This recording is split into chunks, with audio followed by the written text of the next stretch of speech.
Hey guys, tonight we're stepping quietly velvet slippers only, please, into the glittering but bizarre world of 16th century European royalty. You're in a stone-walled chamber where the fire barely flickers, and the air smells faintly of lavender and damp wool. Beyond the heavy drapes, an empire stirs, but inside this grand canopy bed, you lie there, wondering how a king or queen even starts their day when they rule half the known world and can't even scratch their own nose without a servant's permission. Spoiler, the answer involves trumpets, holy relics, and a surprising number of silk undergarments. So, before you get comfortable, take a moment to like the video and subscribe, but only if you genuinely enjoy what I do here. And let me know in the comments where you're listening from and what time it is in your part of the world. Now, dim the lights, maybe turn on a fan for that soft background hum, and let's ease into tonight's journey together. The room is cold, even under 10 layers of brocade. You're swaddled like an anxious roast chicken, and yet someone is already knocking on the bedpost, not the door. Mind you, the bedpost, because royal mornings start in the bedchamber, with a carefully staged ritual that is equal parts devotion and dress rehearsal. You're the monarch, and that means you can't just get up. You must be awoken with ceremony. Enter the gentleman of the bedchamber, who's tiptoeing toward you with a silver handbell and an expression that suggests he's done this dance far too many times. Behind him waits the chaplain, holding a velvet pouch containing a relic, a sliver of bone from Saint someone or other, which is gently pressed to your lips while your eyes are still crusted shut. Holy kisses before breakfast. No pressure. Servants begin to draw the curtains with dramatic flair. In France, if you're the king, you might be greeted by an entire crowd during the lever, the official getting up audience where nobles jostle politely to hand you your undershirt. And not just any undershirt, a divine, scented, triple-stitched undershirt, which a minor duke has had to keep warm beneath his own cloak all morning to ensure your royal skin doesn't touch anything cold. This is not an exaggeration. Historians still argue whether these rituals served real political strategy or just vanity theatre. But no one disputes that a royal awakening was equal parts performance and pageantry. Next comes the royal prayer, recited while still half reclined, usually with a golden crucifix somewhere nearby, and a sleepy amen barely escaping your lips. Sometimes you're expected to listen to a short homily or psalm delivered by someone whose voice is just monotone enough to make you wish coffee had been invented in Europe a bit earlier. Speaking of coffee, it's not part of this morning. You're more likely sipping a warm mix of clove water, honey, and possibly wine diluted with vinegar. Refreshing, no. Regal, also no. But apparently it stimulates the humors, whatever that means. As you sit up, your valet rushes forward with a chamber pot. Yes, even monarchs need a moment of relief, and it's carried away with both discretion and the speed of someone who's absolutely tired of this part of the job. Somewhere, a page records how many spoonfuls of urine you produced. Because why not royal physicians were weirdly obsessed with monitoring your bodily fluids? You're beginning to miss modern plumbing already. Dressing begins. It takes 6 people to put you in trousers, because nothing says absolute power like needing a team just to lace your codpiece. And not just any team. Each servant has a designated garment, one for your socks, one for your breeches, one for your doublet, one for your ruff. The poor soul in charge of your stockings has the thankless job of smoothing them with beeswax to avoid wrinkles, because heaven forbid your calves look common. By now, your room is buzzing with advisors, tailors, chaplains, and the occasional cousin who's angling for a better estate. You stare blankly ahead as your face is gently patted with rosewater-soaked cloths. If you're female royalty, this involves even more fuss, perfumed oil rubbed into your temples, a quick scalp massage to encourage hair growth, and sometimes, depending on your court, a light dusting of powdered pearl across the cheeks. One curious tidbit: many royals refused to bathe in the morning. They believed too much exposure to water could unbalance the body's delicate system. Instead, cleansing was symbolic fragrant waters, oils, and incense did the job of soap. To be fair, your skin smells vaguely like a gingerbread candle now, so it's working. Now comes the mirror moment. You stand before a gilded glass and pretend not to notice the bags under your eyes. A servant discreetly lifts your cape and sets it across your shoulders as if it's a divine mantle descending from Olympus. Cue the trumpets. A quartet begins a brief fanfare to announce that His or Her Majesty is officially awake and dressed, and now eligible to receive matters of state. You haven't even had solid food yet, but decisions must be made which ambassador gets 5 minutes of your time, who's marrying whom this week, and whether the duck served last night was undercooked enough to require a beheading. This is life in the palace. Mornings aren't yours, they belong to the court. Before you're even fully conscious, your day is tightly wound in protocol, perfumed oils, and a steady stream of flattery disguised as necessity. There is no snooze button here, only servants, saints, and stockings. But don't worry, you'll have time to eat eventually. Sort of. Next, we head down to the royal breakfast table, where sugared goose kidneys, beer, and boiled plums await. You know, just another meal guaranteed to awaken the senses and challenge your digestion. You finally make it to the breakfast chamber, though to call it that is like calling a royal joust a friendly poke. This breakfast is more performance than sustenance, and as you step onto the black and white marble floor, you feel the day's second spotlight warm your powdered face. Dozens of expectant eyes are already watching, servants at attention, courtiers pretending not to judge how tired you look in your second-best morning cloak. You sit, or rather, you are guided delicately into your chair by a footman with eyebrows so arched they could qualify as architectural marvels. The chair is carved with lions, lined in velvet, and completely uncomfortable.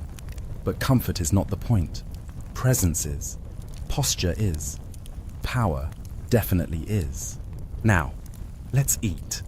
A tray is placed before you, but don't get too excited. This isn't the toast and jam situation your 21st century soul might crave. This is 16th century royal breakfast, which means hot beer, sugared meats, and possibly something pickled just for effect. Your main course are boiled eggs soaked in spiced wine.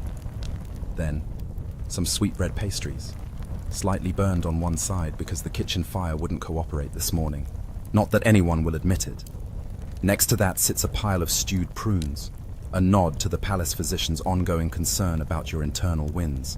And yes, that's a slab of honey-roasted pork before 8 a.m. You take a bite. It's warm, chewy, and oddly cinnamon-heavy. Apparently, someone misread the spice chart again. You chase it with a few sips of warm, small beer, low in alcohol but strong enough to make you forget the egg texture. Royal children drink it too. Milk is for peasants and the ill. Beer, it seems, builds character. This is not a quiet breakfast. Pages are whispering updates. Servants rotate in and out.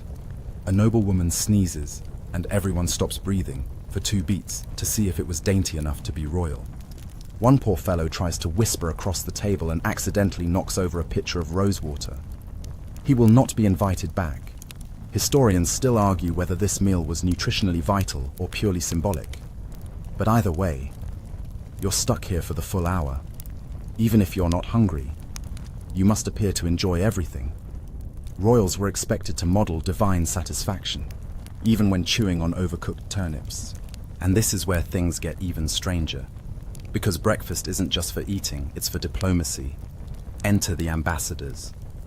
The French envoy bows so low his wig nearly slips off. He offers you a decorative orange, a rare gift meant to symbolize eternal friendship. The orange is promptly handed to a nearby noble, who places it in a golden bowl alongside 3 artichokes and an extremely confused partridge. The Spanish representative presents you with a jar of quince paste, which you are told will help fortify the blood and sweeten the royal mood. You smile graciously. You'll be re-gifting that immediately. A court musician strums a lute in the corner, playing a tune that sounds suspiciously like yesterday's. No one has the heart or the rank to tell him. And then comes the breakfast reading. A young page with a voice like a nervous squirrel reads from the daily agenda. Today's highlights include a hunt, a cathedral inspection, and a state portrait sitting. You consider cancelling all of it and just climbing back into bed with a bowl of figs and a hound. But alas, duty awaits. Your royal siblings, if any, arrive late, fashionably ruffled and already bickering over who gets the better seat at the upcoming tournament. One of them eats a candied rose petal off your plate. You do not retaliate yet. The day is young. Meanwhile, the court physician hovers like a well-dressed mosquito, observing your plate. He makes a note every time you chew more than twice. He's been trying to get you to drink a syrup made from crushed snails and barley, allegedly to cure your winter melancholy. You nod politely and pretend not to understand Latin.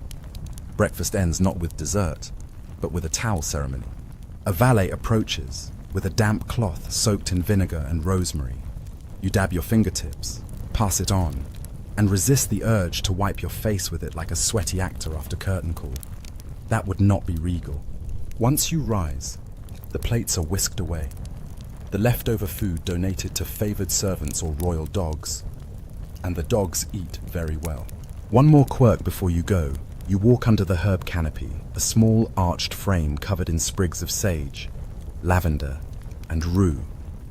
This isn't just for scent. It's meant to purify your breath and cloak you in an herbal aura as you proceed to official business. Some courtiers believe it wards off bad luck. Others just think it makes you smell like a garden on laundry day. And with that, you're ready to begin your royal obligations. But before we leave the breakfast chamber, let's not forget the poor kitchen staff. They've been awake since before sunrise, battling firewood, melting lard, and preparing dishes for a monarch who may or may not touch them. Their work is invisible, but vital and filled with quirky traditions, like whispering blessings over the stew pot, or throwing salt behind them after seasoning to ward off kitchen spirits. You pass one now, an elderly cook with flour on her sleeves and a slight limp. She curtsies so low it looks like she might vanish into the flagstones. You nod. She's been here since your grandfather's reign, and she knows every morning menu by heart, including your secret dislike of gooseberries. As the chamber doors close behind you, you breathe out, deeply. Not because breakfast was restful, it wasn't, but because now, finally, you're allowed a brief moment of stillness before the chaos begins.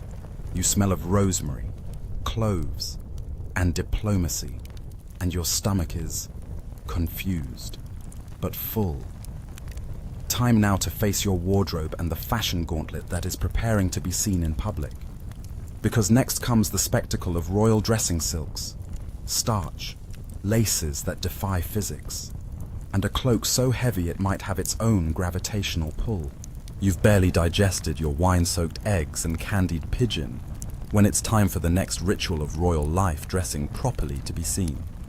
And no, we're not talking about slipping on your favorite dressing gown and calling it a day. We're talking layers, lace, armor-like undergarments, and a small army of fashion assistants with trembling hands and deeply personal knowledge of your thighs. You trudge toward your dressing chamber, or rather, you are ceremoniously led because even the act of walking to change clothes must have a certain theatrical flair. Your retinue trails behind you like a well-trained flock of geese, fanning out as you enter the wardrobe room, a space that smells like lavender satchels, damp velvet, and the faint despair of someone trying to match 30 buttons with 30 holes. Your master of the wardrobe awaits, clipboard in hand. Not an actual clipboard, of course, but something equally stiff and smug-looking, possibly an inventory scroll covered in the sort of script only tailor priests understand. You nod at him with all the enthusiasm of someone about to be shrink-wrapped in silk. First up, the linens, the soft inner garments you wear next to your skin. And these aren't just comfy undershirts. These are status-layered linens, embroidered, bleached to a degree that makes snow look dingy, and sometimes perfumed with crushed violets or marjoram. You slip into them as two attendants hold up a privacy screen that blocks exactly nothing from anyone determined to peek.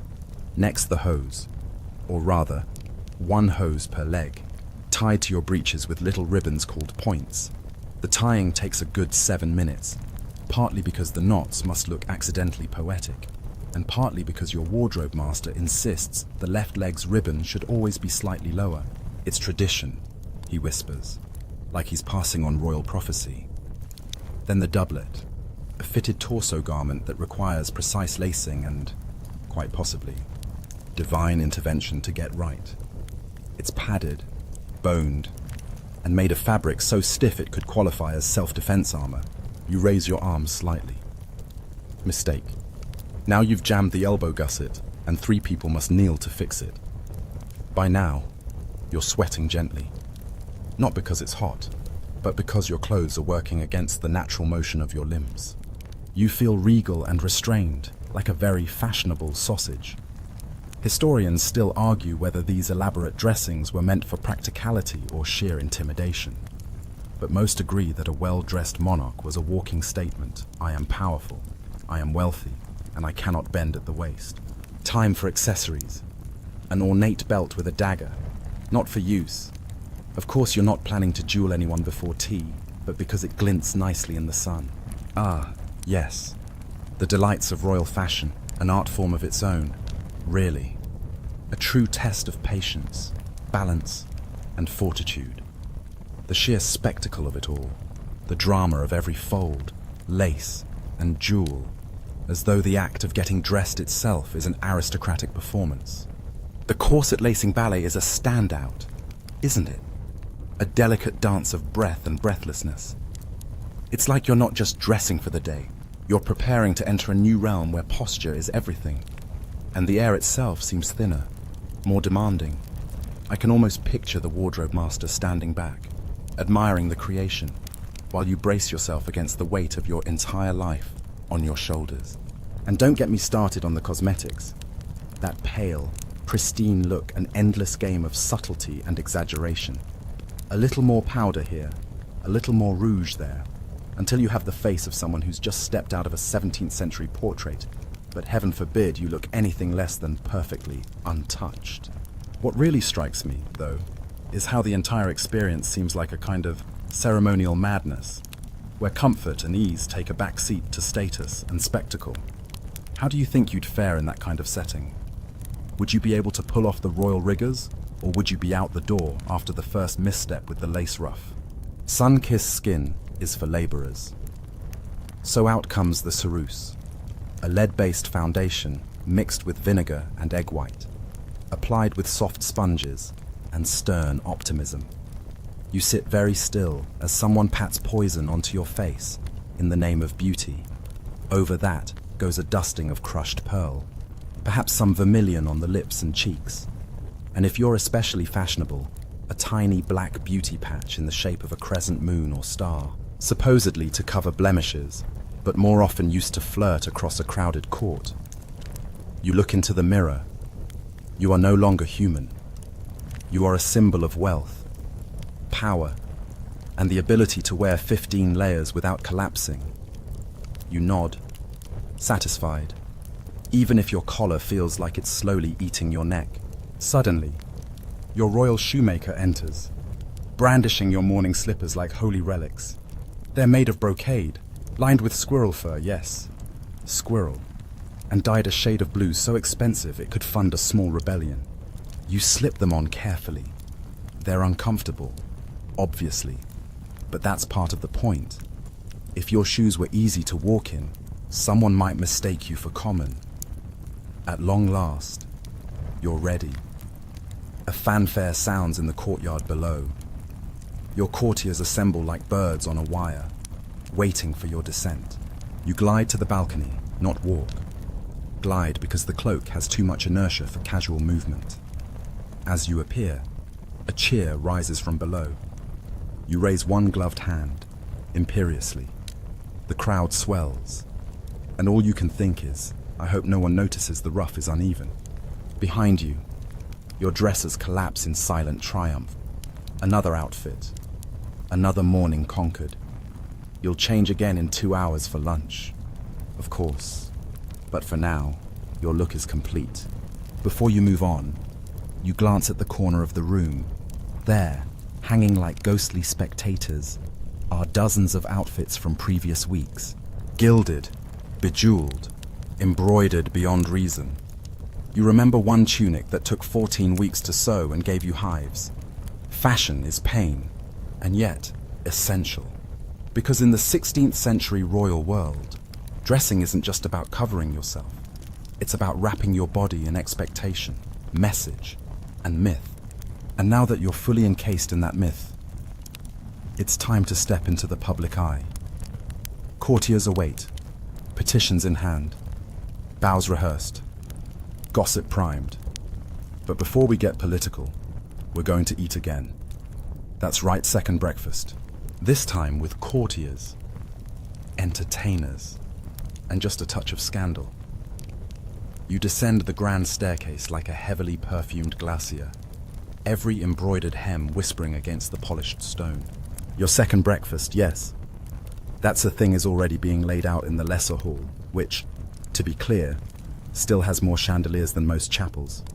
This meal is less about satisfying hunger and more about maintaining morale, both yours and the court's. You pass 2 courtiers mid-swoon, perhaps from your radiant presence, but more likely from their corsets being laced 1 notch too tight.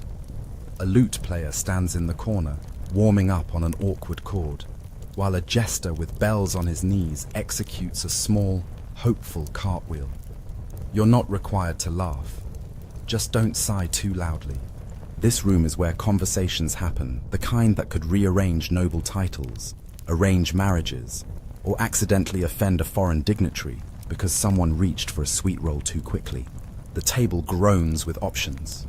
Marchpane, shaped like swans. Pottage so thick your spoon stands upright. Sugared violets, cinnamon custards, and several cold pies whose fillings you try not to identify. There's also a roast pheasant wearing a miniature crown. No one knows why, but no one dares question it. You are handed a gilded fork, still a newfangled thing, mostly for show, and a napkin folded with such geometric precision it could double as a military blueprint.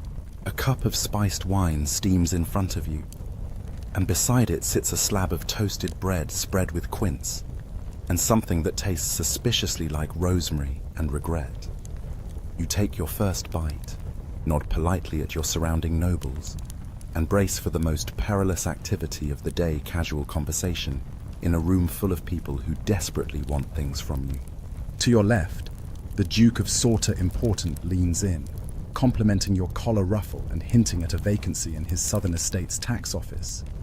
You smile, chew, and say something vague about considering the balance of regional appointments, which is royal, but not in 1,000 years. Harold. To your right, a courtier begins a tale about a dancing bear at last week's banquet that, according to her, performed better than some ambassadors. Everyone titters, including the ambassador. Across the table, your cousin twice removed from Navarre sneezes. Into his hands, directly, a page rushes forward with a bowl of rosewater. You make a mental note to move his family to a colder, more remote castle. And then comes the entertainment. Second breakfast, after all, isn't complete without something to distract the nobles from plotting against each other. Today, it's a troupe of mask wearers, performing a short comedic play about a peasant who accidentally marries a goose. You're not sure what the moral is, but the costumes are dazzling and the goose costume honks at the perfect moment. Historians still argue whether these performances were truly art or just a way to distract from poor sanitation and expensive wars. But one thing's certain, they filled the long gaps between meals and politics. The show ends with a bow and a flourish. A servant hands you a single sugared almond on a silver spoon, allegedly to cleanse the palate, though you suspect it's just an excuse to show off more silverware. And here comes the most delicate moment of all the passing of the royal dish. You select a treat today, a candied fig stuffed with ginger, and pass it deliberately to the noble seated farthest from the center of power. It's a signal, a subtle nod of favor. Everyone sees it. Everyone wonders what that lucky lord has done to earn your attention. He blushes, bows, and nearly chokes on the fig. You stand. Everyone stands. Except for one elderly baron who has momentarily forgotten the protocol. A nearby page gently nudges his elbow until he remembers to wobble upright. Your cloak swishes regally, the embroidered falcons on the hem seeming to flap mid-air.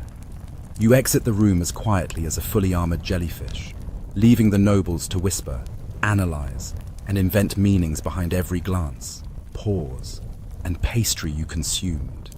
Now comes the walk through the Hall of Petitions, a long gallery lined with tapestries and hopeful people holding scrolls. Some want land, others want pardons. One young man just wants to introduce you to a new strain of gooseberry he's developed in your honor. You nod graciously at each, though your attention is mostly fixed on your next destination, the Royal Gardens, where you can finally escape the stifling weight of attention for a few precious moments. But first, you must navigate the courtiers who snack between snacks. This is an underappreciated cultural niche. Between second breakfast and midday repast, nobles often sneak bites of candied nuts, slices of cured fruit, or if no one's watching, a quick nip of brandy hidden in a book-shaped flask. You pass two ladies-in-waiting doing exactly that behind a curtain embroidered with unicorns. They pretend to be looking for a dropped brooch. You pretend to believe them. And on it goes, the steady rhythm of eating, speaking, smiling, and not tripping over your own hem, which by now has collected more floor dust than a neglected tapestry. You finally reach a side courtyard, where a stone bench offers a moment of mercy. A servant approaches silently with a damp cloth for your hands, followed by another holding what looks like a lemon carved into a flower. It's supposed to freshen the air. You just admire the craftsmanship. There's a breeze now, soft and honey-scented. Birds chirp from somewhere above the carved stone archways.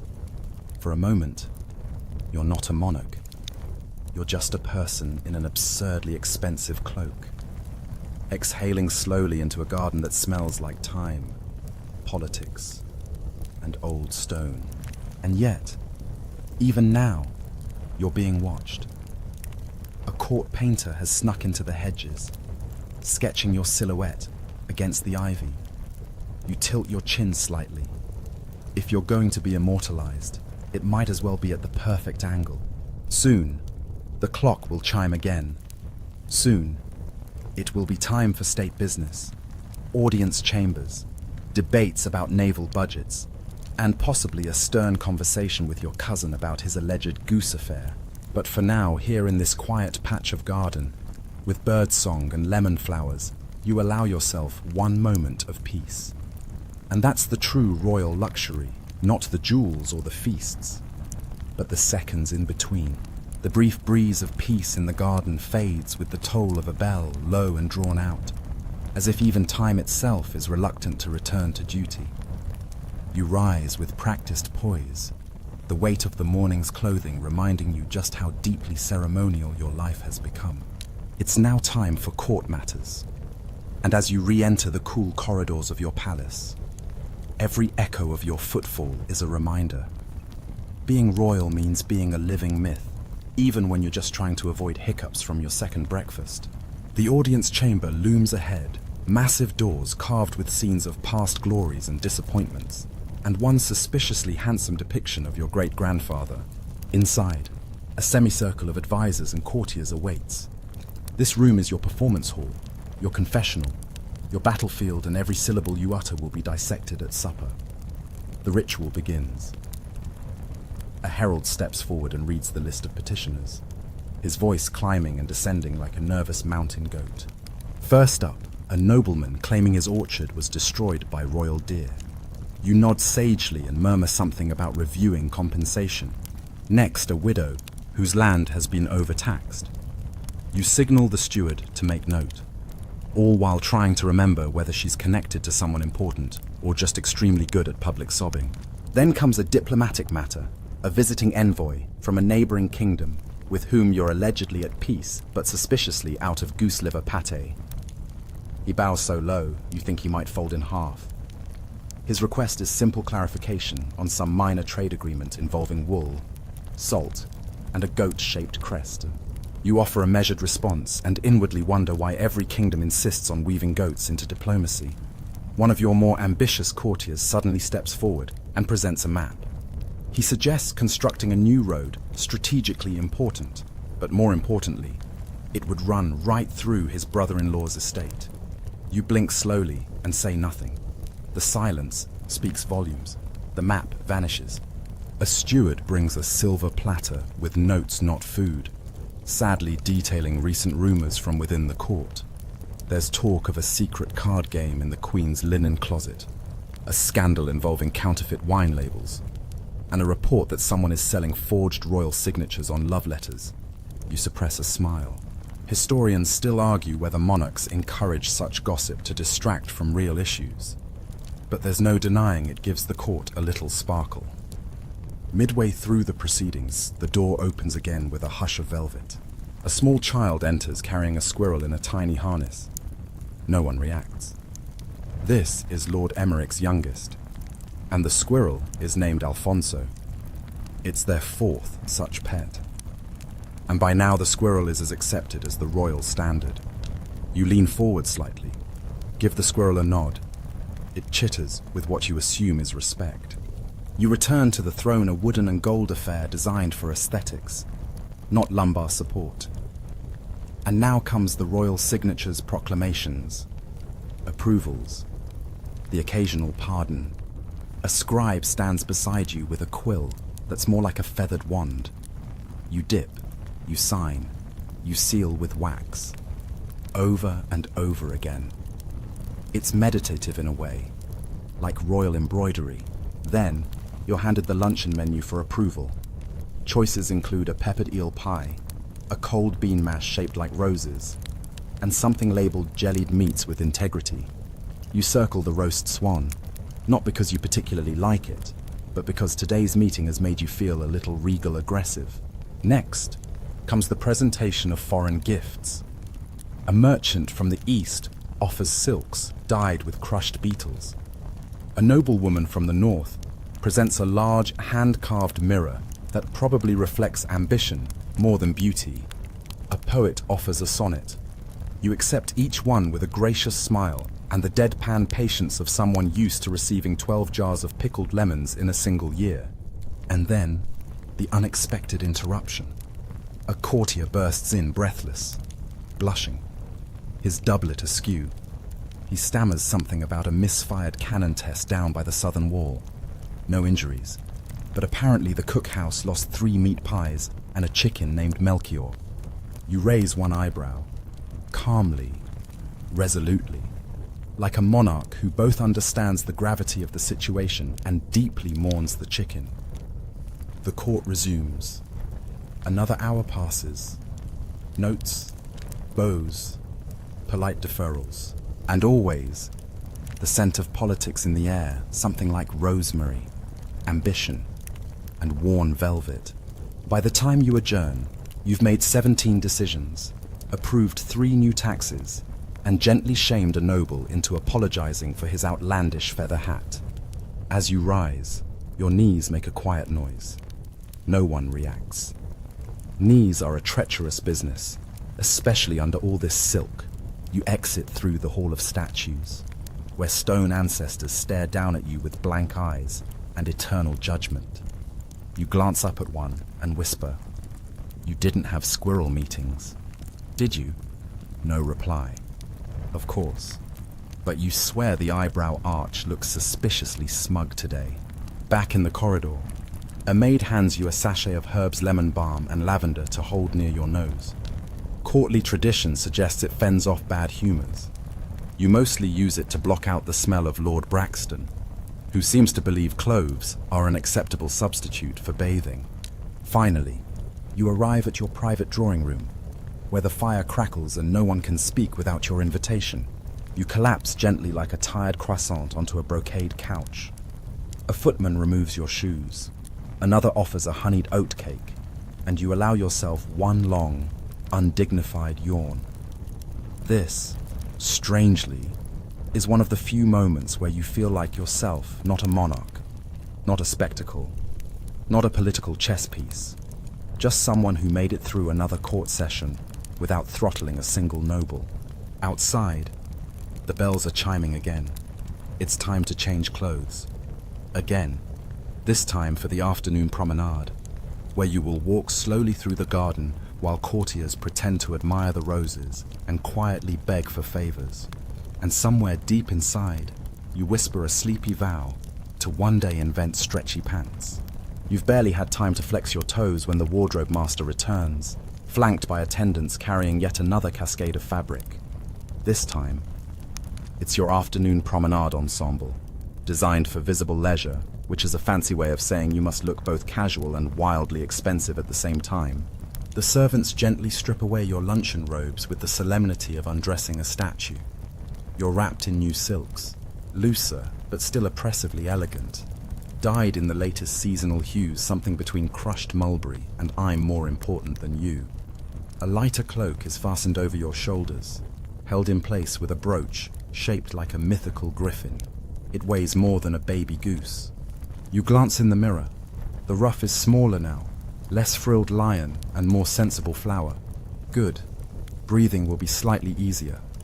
Your gloves are ivory-colored, with delicate embroidery of vines and bees, symbols of fertility, wealth, and the occasional sting of political failure. And just like that, you are ready. You step into the garden, your slippers whispering across gravel paths. The afternoon sun filters through the trellised vines like a golden net, catching on the embroidery of your sleeve. It's the kind of light that artists adore, and sure enough, a painter hides behind a lilac bush, squinting over a sketchbook. As you walk, your entourage trails at the proper distance, close enough to catch you if you trip on a root, far enough to pretend they're not eavesdropping. The air is filled with the scent of rosemary, lemon balm, and the faint tension of social games about to be played. The promenade is deceptively gentle. To the untrained eye, it's just a stroll. But in truth, it's a battlefield. Every nod, every glance, every step beside someone instead of behind them, it all means something. You pass Lady Helena, who curtsies and praises your bee embroidery a little too loudly. She wants a place for her son in the Treasury office. You respond with a serene smile and adjust your glove code for perhaps, if the stars align and your son learns to count. Then there's Lord Vincent, who tries to accidentally walk beside you and offer a quince tartlet. You accept the tartlet, thank him sweetly, and hand it to your hound, who devours it without judgment.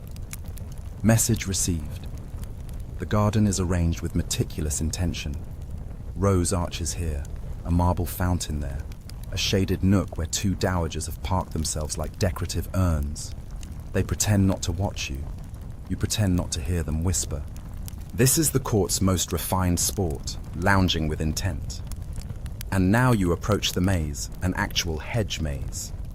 Trimmed so precisely, it's said to be haunted by the spirit of a gardener who clipped the wrong vine. You step inside, trailing your fingers along the leaves, and take the turn that leads to the central arbor. Waiting there, already seated, is the Queen Dowager. She sips lemon water from a silver goblet and doesn't look up until you sit. The two of you exchange polite words, then less polite truths disguised as compliments. Such elegant slippers. Dear, she says, smiling over the rim of her cup.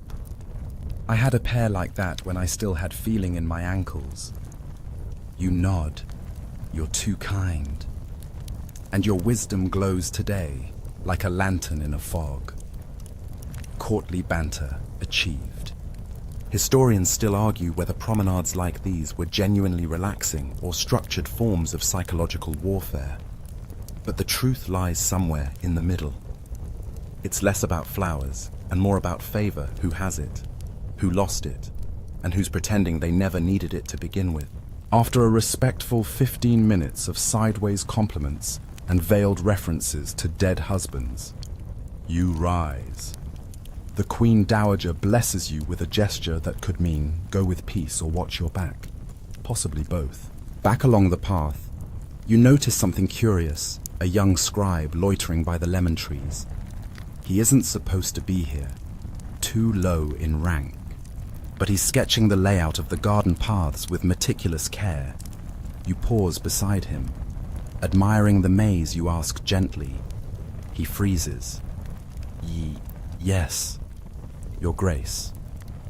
For a poem, poems make poor maps, you say, smiling, but sometimes better companions. You let him stew in his nerves for a moment, then continue walking. He won't forget it, and more importantly, everyone else will notice that you noticed him. Further along, a servant brings you a chilled cloth for your forehead, a small gesture, but in this world, small gestures are currency. You take it, press it lightly to your temple, and offer a soft thank you. The servant bows so deeply his cap falls off. You pass the citrus grove. Oranges are blooming. A bee buzzes dangerously close to your ear, and you resist the urge to flail. Monarchs do not flail, not even when dive-bombed by royal insects. And then music. A lute, faint and fluttering, drifts on the breeze. You follow it to a marble pavilion where a pair of musicians strum quietly for a cluster of nobles, pretending not to enjoy themselves. You take a seat on a cushioned bench, nod at the musicians, and close your eyes for a moment. This is the soft underbelly of power. The place where you can almost pretend you are simply a person listening to music in the shade, not a sovereign walking a tightrope of tradition and diplomacy. Your hound, still full of quince tartlet, lies at your feet. A lady in waiting fans you gently, more for form than function. You think briefly of your childhood running barefoot in fields, no embroidery in sight, just grass stains and wooden toys. But nostalgia is not a useful currency here, so you straighten, rise, and prepare for the final stretch of the promenade. As you exit the pavilion, you're greeted by the garden steward, holding a tray with a single sugared violet, a symbol of modesty, or affection, or both. You accept it, nod once, and place it gently on your tongue, sweet, faintly bitter, and fleeting, like most royal pleasures. You return to the palace just as the sun begins to lean westward. Time to prepare for the evening meal, a spectacle of pageantry, passive aggression, and possibly peacock pies. But first, another change of clothing. And, if you're lucky, 5 whole minutes of solitude with your feet up and your ruff off.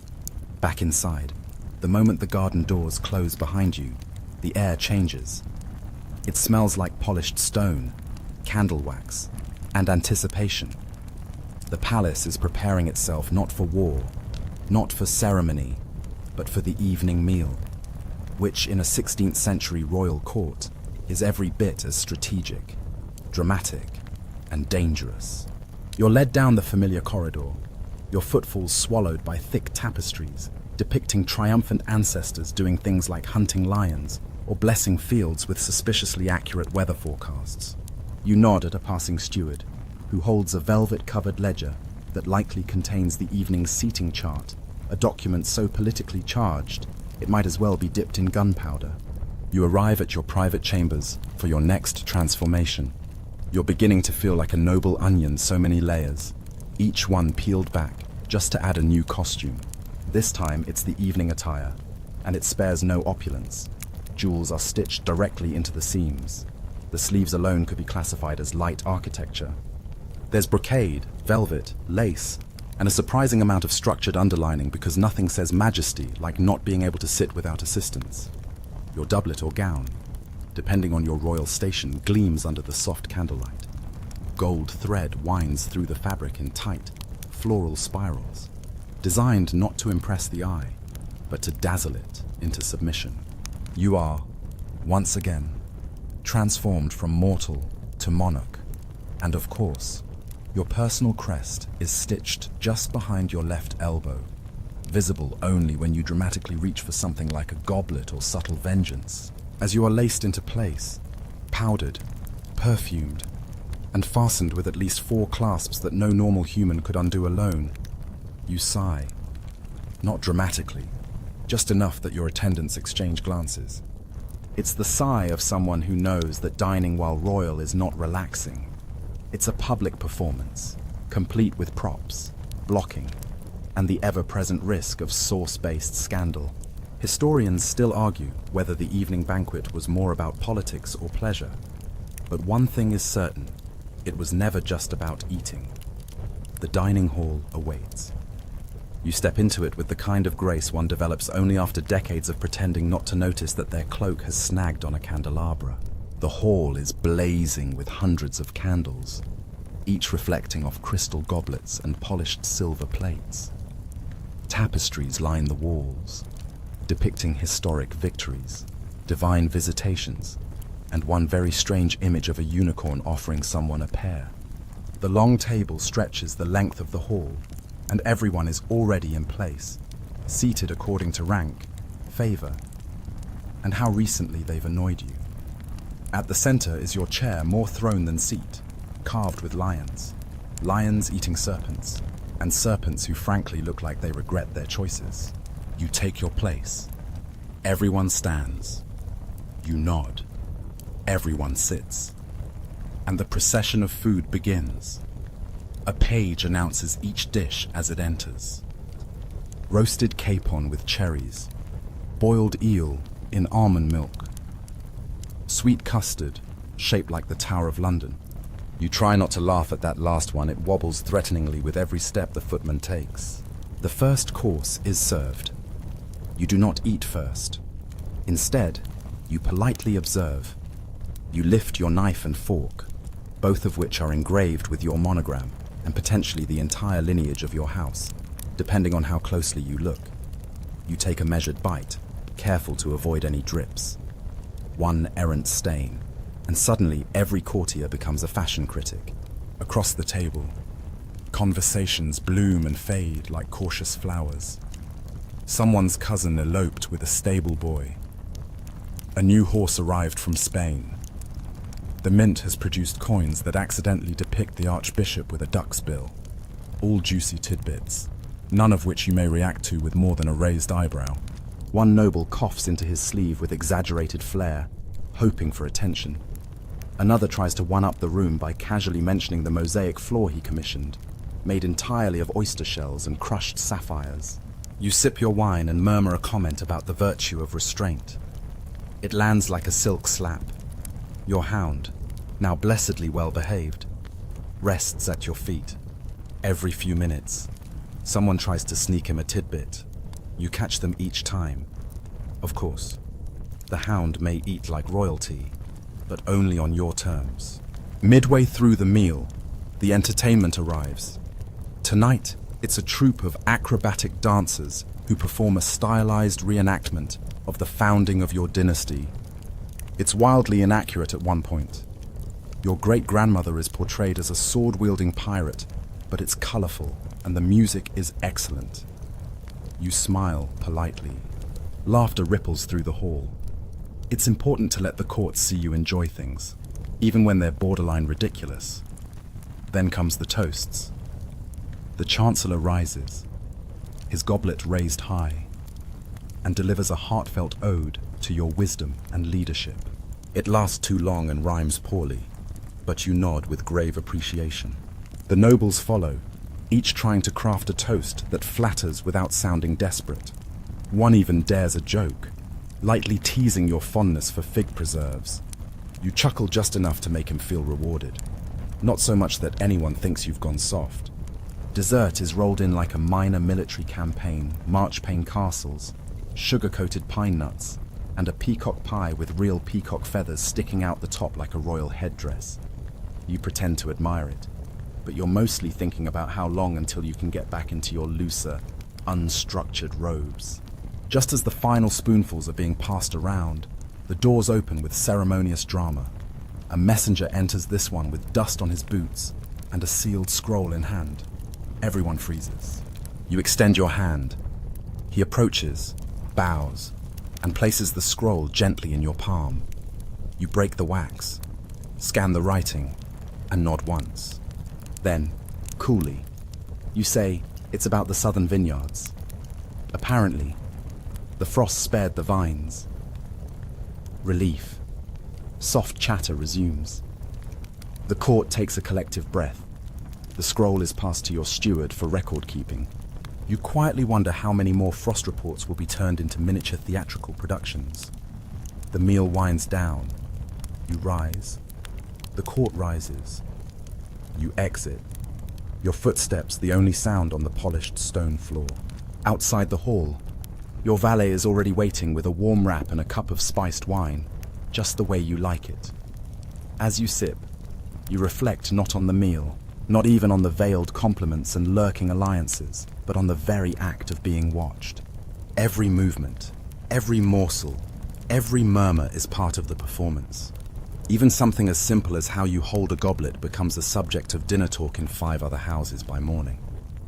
You return to your chamber at last, your steps slowing, your shoulders sinking a fraction. The feast is over, but your day is not.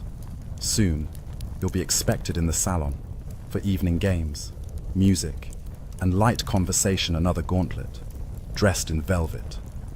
But first, you allow yourself one long breath. Tomorrow, you'll do it all again.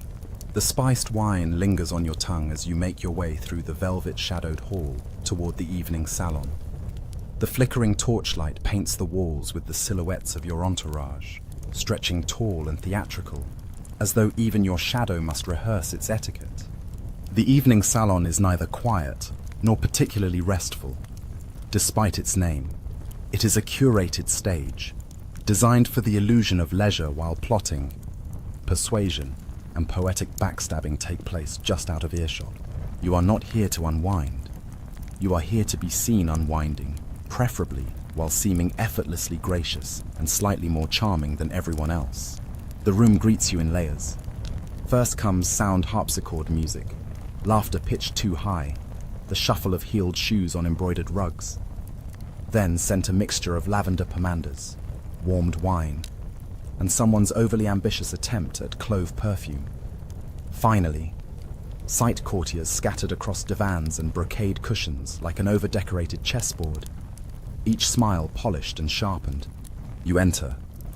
The volume lowers, subtly. Conversations pause mid-bite. A few guests rise too quickly, knocking a goblet or two. You glide past them with the ease of a practiced monarch, your face the very model of affable indifference. You take your place in the high-backed velvet chair that subtly dominates the room, not by height, but by placement, light, and the clear absence of equal rivals. It is not a throne, but everyone knows what it means. You're offered a crystal flute of something that might be honeyed wine or possibly regret. You sip, nod, and the room exhales. The games begin. Tonight's diversion. Card tables, arranged with mathematical precision, flanked by courtiers pretending they're not counting everyone else's coin purse. The stakes are often more social than monetary. Lose gracefully and gain favor, win too often and risk suspicion. You're dealt in, naturally.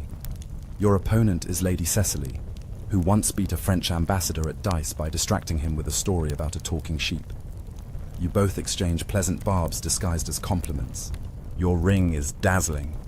Your grace, she says, studying your hand. It could blind a novice gambler. You smile, raising an eyebrow, and your bluff is as subtle as a peacock in church. Around the table, fans flutter, laughter bubbles. Someone feigns a swoon. The game continues. Historians still argue whether courtly games served as genuine entertainment or elaborate tests of psychological warfare. But from your vantage point, it's clearly both. One misplayed hand, and you might find your name whispered in 4 new corners of the realm by dawn. You win the round, not by cards, but by withholding satisfaction. Your expression remains unreadable, calm as a moonlit pond. Lady Cecily narrows her eyes, impressed and mildly irritated. Across the room, a bard begins to recite verses in your honor, most of them rhyming and only a few verging on wildly inappropriate. you smile graciously. A few courtiers pretend to swoon again. There's a lot of dramatic fainting in this palace, much of it poorly executed. As the evening winds on, the room takes on that peculiar tension unique to royal salons, half drowsy, half strategic. A young noble quietly slips a sealed note into another's palm. A duchess gestures too often toward the eastern wall tapestries, drawing attention to the family crest embroidered there, her not-so-subtle way of announcing lineage and reminding everyone of her husband's land dispute. You excuse yourself from the card table and move to the music corner, where a trio of lutanists plays a lilting tune about a miller's daughter who turns into a star. It's calming, vaguely melancholic, and entirely fabricated. You listen for a moment, letting your posture soften just enough to suggest you're relaxed, not enough to invite commentary. Then, a curious moment. A young scholar, barely of noble blood, approaches with a small box. He bows low and offers it, eyes downcast. A puzzle box, Your Grace, of my own design. For your amusement, you take it, examine the intricate carvings, and twist the top until it clicks open. Inside is a folded piece of parchment. A riddle. You read it aloud. What always arrives, never stays, and cannot be held. The room leans in. You sip your wine, smile faintly, and murmur, "Tomorrow." There's a pause, then scattered applause. The scholar flushes, equal parts thrilled and terrified. You hand the box back. "Make a better one for next week," you say, and he nods so hard his hat nearly flies off. These moments, unscripted, quiet, odd, are the ones you treasure. Not because they're important, but because they aren't. Because no one's demanding a decree or a marriage alliance or an army. Just a riddle, just a breath. You rise again, moving through the salon with deliberate grace, bestowing small words like gold coins. A compliment here, a subtle warning there, a gentle reminder to an aging baron that yes, you remember his daughter's coming-of-age feast is next week. A musician strikes a wrong note. A child laughs too loudly in the corridor. A goblet drops. These things pass unnoticed by the guests, but not by you. You absorb them all, tuck them away. Everything matters, eventually. As the music fades and the hour grows late, the room begins its soft descent into departure protocol. Courtiers stand slowly, murmur good nights, and back away with the reverence typically reserved for holy relics or venomous snakes. You remain seated until the room is nearly empty, then rise and exit through the violet gallery, a hall named for the deep purple damask covering its walls. The scent of lavender is faint here, like memory. Your footsteps fall silently on the plush carpet, and your thoughts drift back to the riddle, back to the meal, back to the garden, back to the first costume of the day, which now feels like it belonged to someone else entirely. You reach your private quarters again. The servants are waiting with a warm basin, a linen robe, and the knowledge of exactly how many pins were in your hairpiece. You undress slowly, savoring the return of breath, of skin, of self. The makeup comes off. The jewels are lifted away. The final garment slips from your shoulders like dusk swallowing the sun. And finally, you are alone. You climb into bed curtained, cloud-like, absurdly large, and pull the coverlet up to your chin. A fire crackles in the hearth. Somewhere beyond the palace walls, a fox yips in the dark. Tomorrow, there will be more costumes, more decisions, more riddles and dances and goose-liver disputes. But for now, there is only the hush of fabric, the flicker of flame, and the royal sigh of a soul allowed, for just a moment, to be human. Morning begins again, not with sunlight gently filtering through gauzy curtains, but with the unmistakable clatter of the court clock chiming the 7th hour. It tolls with the subtlety of a cathedral bell dropped on stone, and your body responds before your mind does. Your eyes blink open, and there it is again, the undeniable truth that you are still, irrevocably, a royal.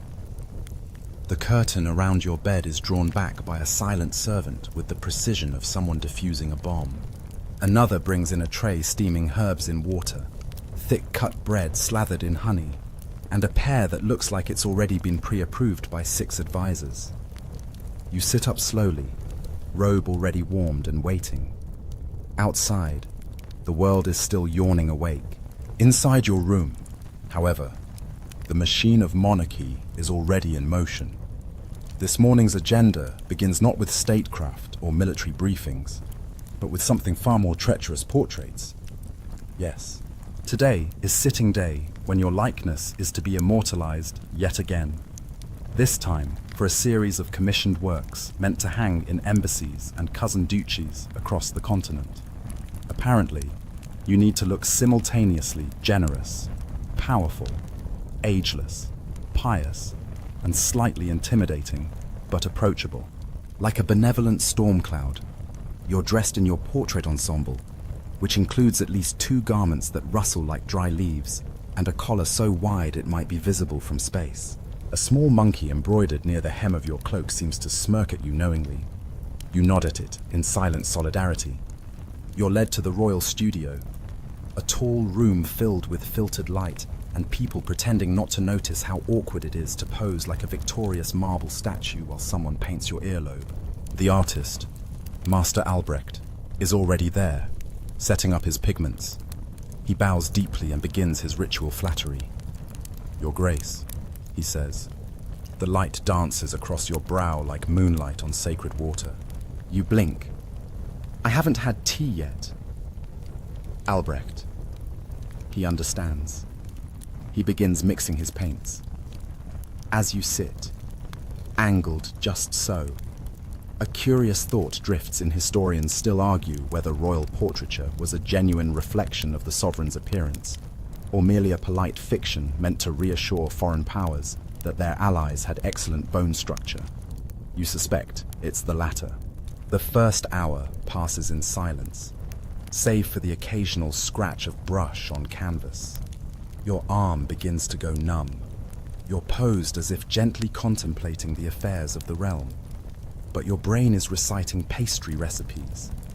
The door creaks slightly, and a steward pokes his head in. "Your Grace," he murmurs. The ambassador from Sardinia has arrived early. You raise one eyebrow, your only allowed movement, and reply, "Tell him to sketch me from memory." The steward vanishes. Halfway through, Master Albrecht asks if you'd like to be depicted holding a symbol, perhaps a scepter, a scroll, or a dove. You suggest a cup of tea. He laughs. You do not. Eventually, a break is granted. You stand, limbs crackling like dry parchment, and step behind a screen to change into your afternoon ensemble. This one is simpler, only 12 pearl buttons and a less theatrical neckline. You mutter thanks to your attendant, who's already untangling the golden thread that snagged on your chair cushion. From there, you're ushered into the map room, where the Sardinian ambassador is finally received.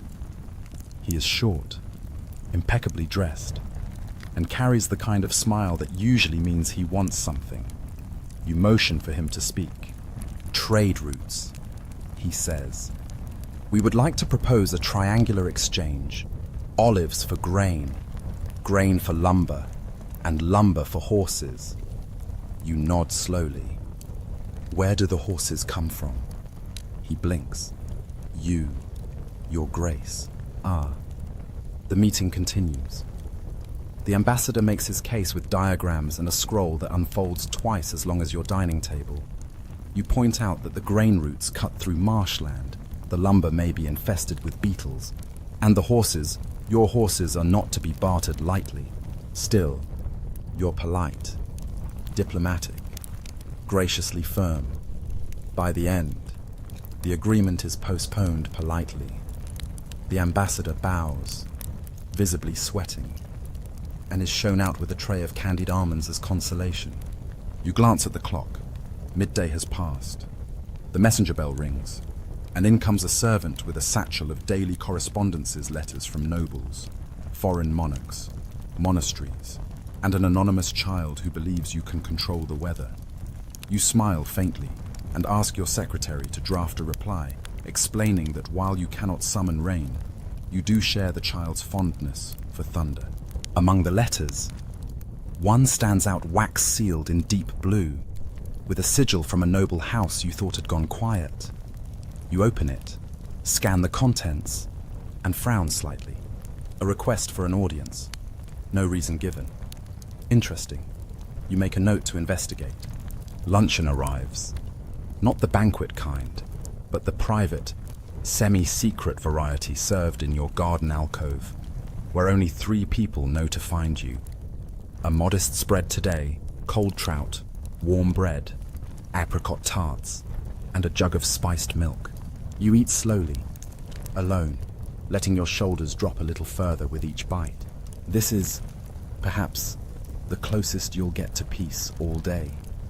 You reflect, briefly, on the portraits hanging in the palace hall versions of you from younger years, from imagined moments, always looking heroic or wise or bemusedly powerful, never tired, never caught mid-sneeze, never with honey on their cuff. The portraits are for the world. This lunch is for you. You finish with the apricot tart and rise. It's time for the council chamber, where the lords and ladies of state will gather to review everything from harvest yields to cathedral repairs to the fate of a falcon that allegedly bit a bishop. You'll preside. You'll listen. You'll nod and decree and sign. But in the space between all that, between the ceremonies and strategies and chamber music, you'll remember the boy's letter. The idea that you might command the sky. And even if it's foolish, even if it's impossible, it's nice to pretend. Because ruling a kingdom isn't about pretending to be all-powerful. It's about carrying on as if you are, until the world starts to believe it too. The council chamber is neither the grandest nor the most ornate room in the palace, but it might be the most perilous. Not for its height or stonework, but for what happens within its carved oak walls, under the flicker of candlelight and the unwavering gaze of your advisors. It's here that truth is wrapped in velvet and opinions wear ceremonial robes. You enter as you always do, measured steps, eyes forward, expression just ambiguous enough that no one can guess your mood. A throne-like seat awaits at the head of the long table, flanked by carved griffins and lion heads, as if the furniture itself is ready to pounce on deceit. Your council rises. You nod. They sit. Today's agenda rests on a stack of parchment at your right hand, beside a carafe of watered wine and a small tray of sugared plums, because governance, apparently, is easier with snacks. A secretary reads out the first item in a voice so precise, it might cut cloth the harvest forecasts from 3 provinces. You listen, lips pursed. Grain is up, apples are down, bees are confused. Why confused, you ask mildly? The secretary blinks. The weather, your grace. Too warm, too early. They began pollinating in January. You nod solemnly. Even the bees are disoriented. A murmur of agreement passes through the room. This may be the most relatable crisis you've faced all week.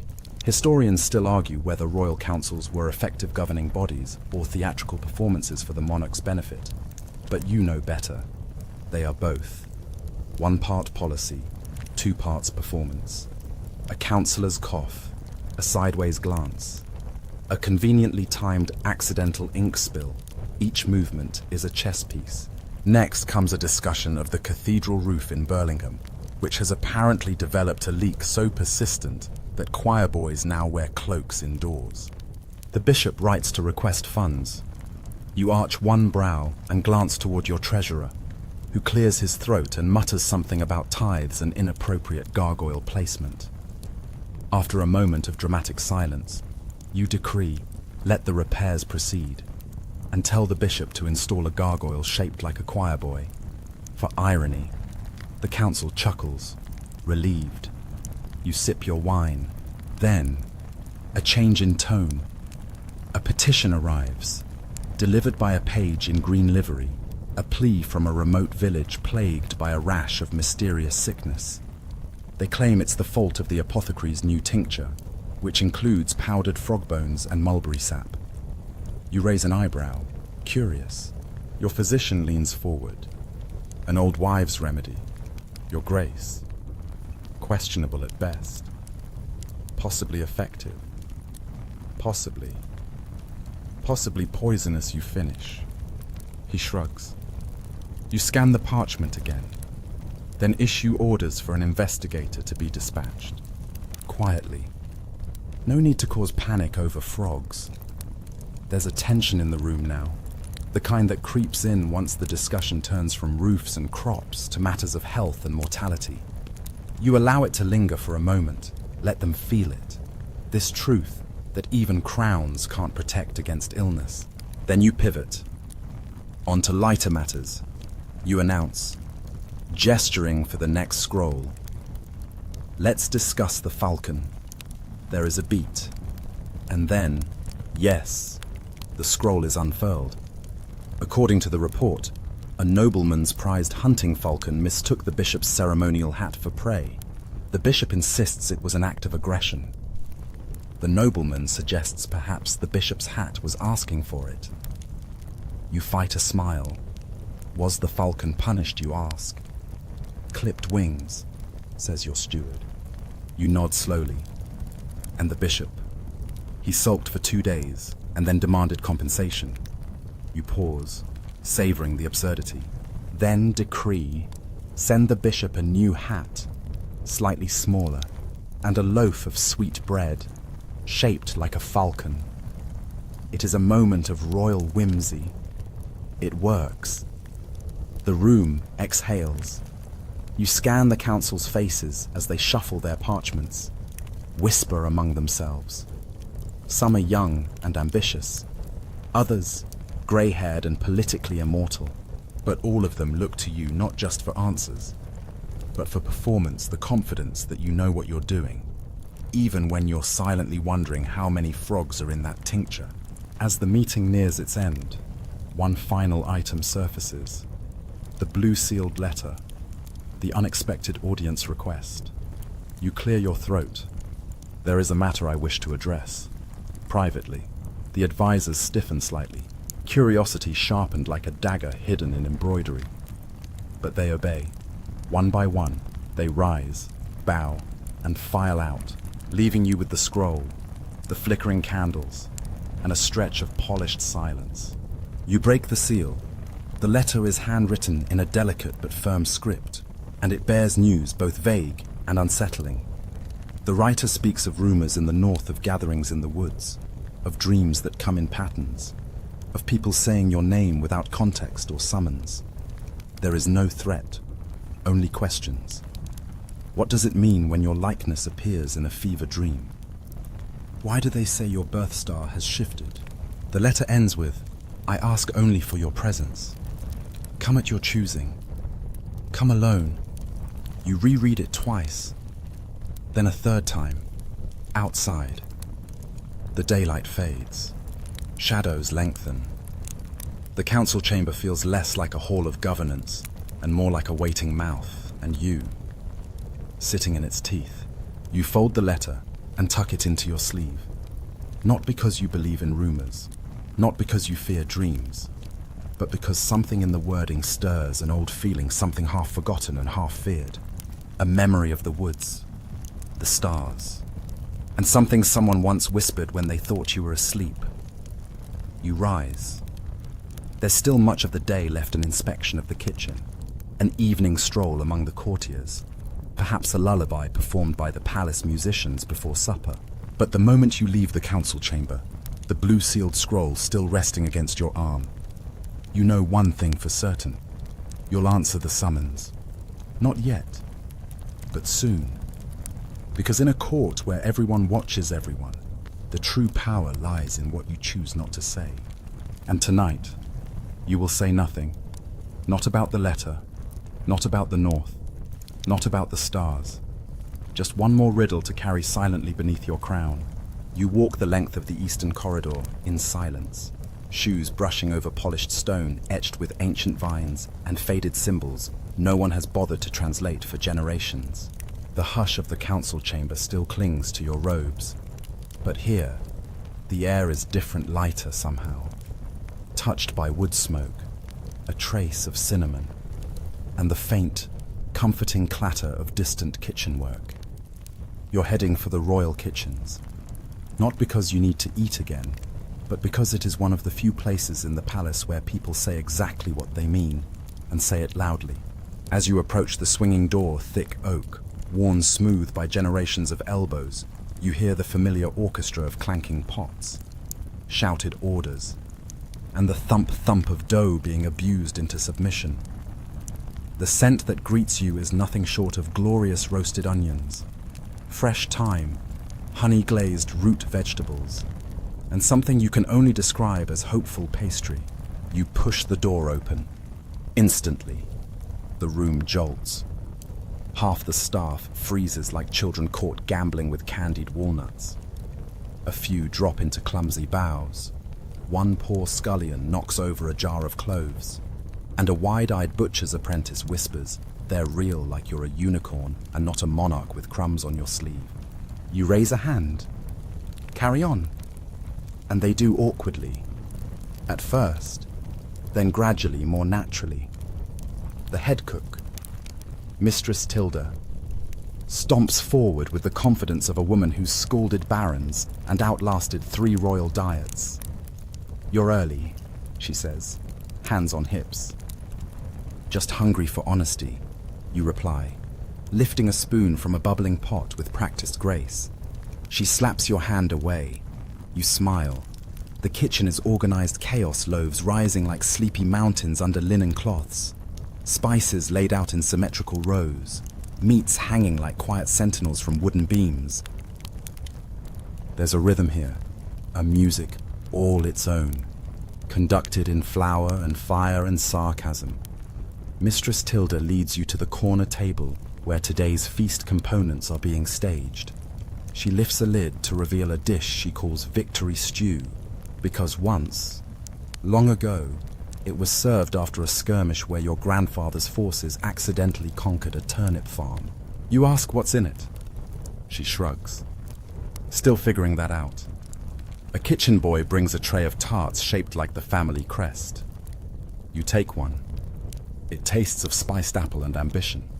While you chew, Tilda leans closer. "They say the mushrooms from Ebermoor have returned." You pause. "The ones that glow," you ask.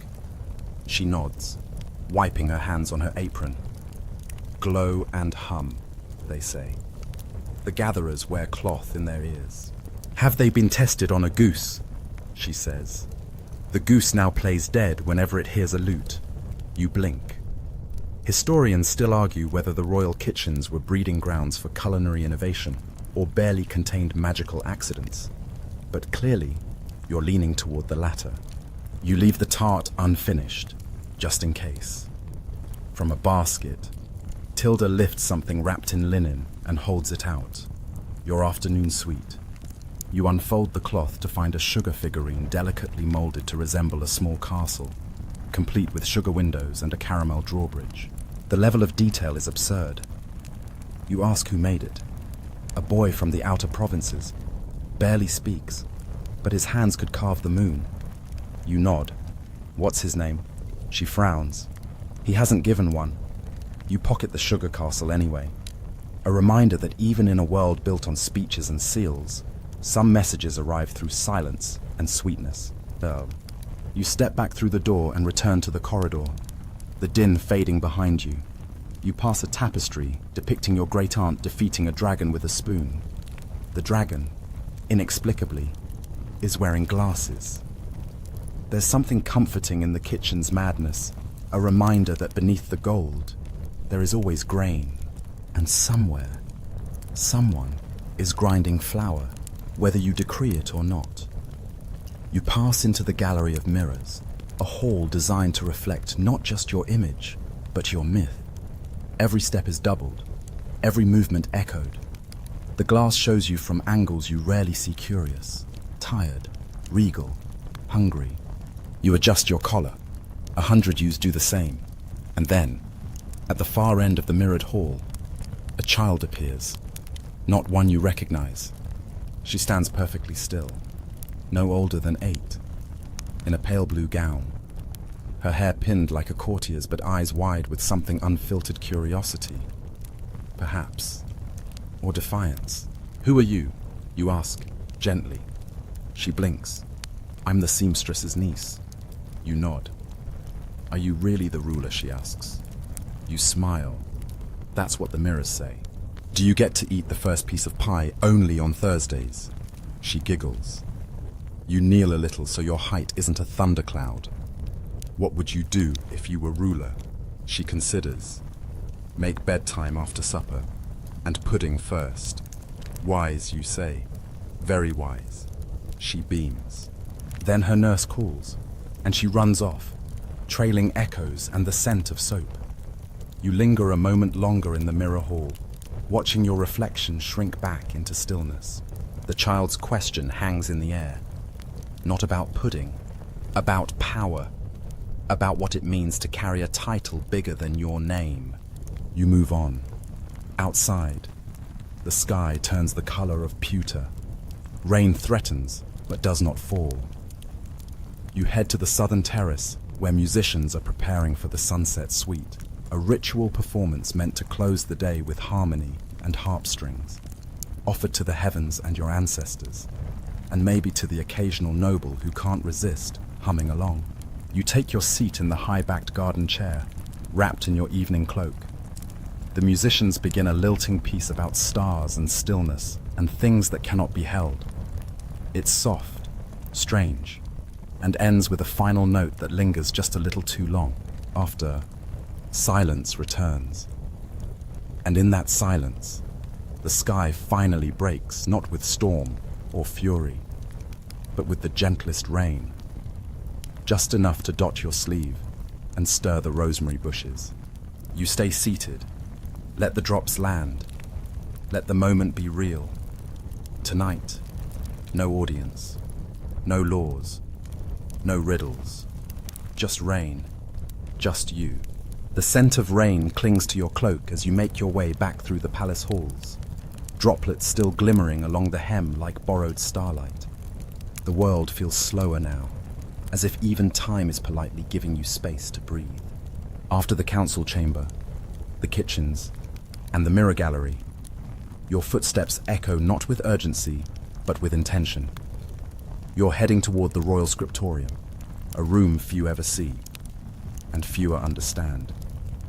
It's not simply a place of parchment and quills, it's a sanctuary of thought, memory, and whispered confessions disguised as correspondence. The guards at the door nod and swing open the heavy doors. Inside, it's dim, hushed, warm with the scent of ink, wax, and something more elusive like dust that's been waiting to be useful again. Your desk is already prepared. A single candle flickers beside a freshly laid sheaf of parchment. A warm cup of something herbal and vaguely bitter rests within reach. The chair creaks as you sit, and the moment your hand finds the quill, the rest of the world narrows into that quiet, sacred act of writing. You begin, as always, with the personal letters, the ones no steward reads, the ones that cross borders and oceans to reach people who remember you not as ruler, but as friend, cousin, sibling, rival. You write to your childhood companion, now exiled in a warm southern court, telling them of the sugar castle and the girl in the mirror hall, then to a retired general, thanking him for his odd gift, an old boot repurposed as a flower pot, now housing your most rebellious basil, and lastly, to a queen in the east whose last letter ended with the words, "Are you still dreaming of the sea?"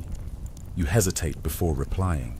Then, slowly, you write, "I am." And sometimes, in the rain, I remember how it sounded beneath your balcony. You seal the letter with red wax, not royal blue, and set it aside. Historians still argue whether the private writings of royals offer genuine insight or carefully curated illusions.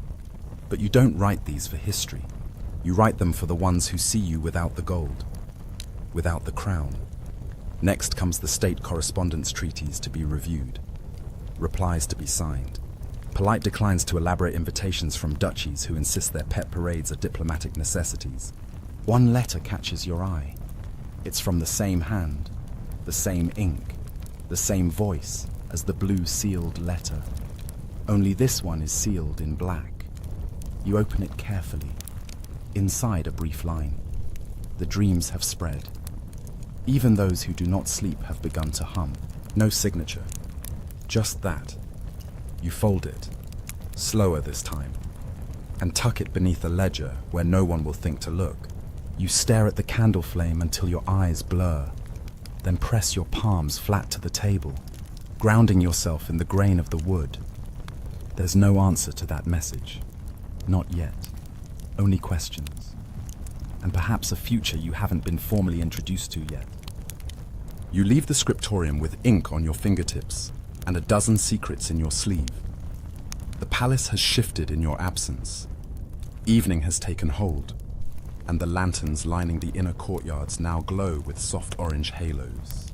You pass servants murmuring to one another in side corridors, a dog snoring under a tapestry, and a forgotten lute leaning against a stair post as if waiting to be remembered.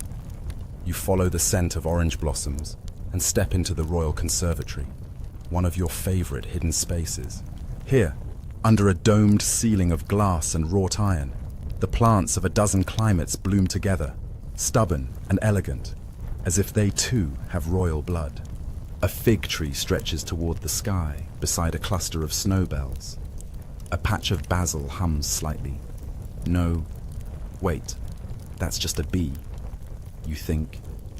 There's a bench beneath the oldest olive tree, and you sit there, head tilted back, letting your breath sink with the whisper of wind through leaves. You are alone, and not alone surrounded by life, and the quiet histories it carries.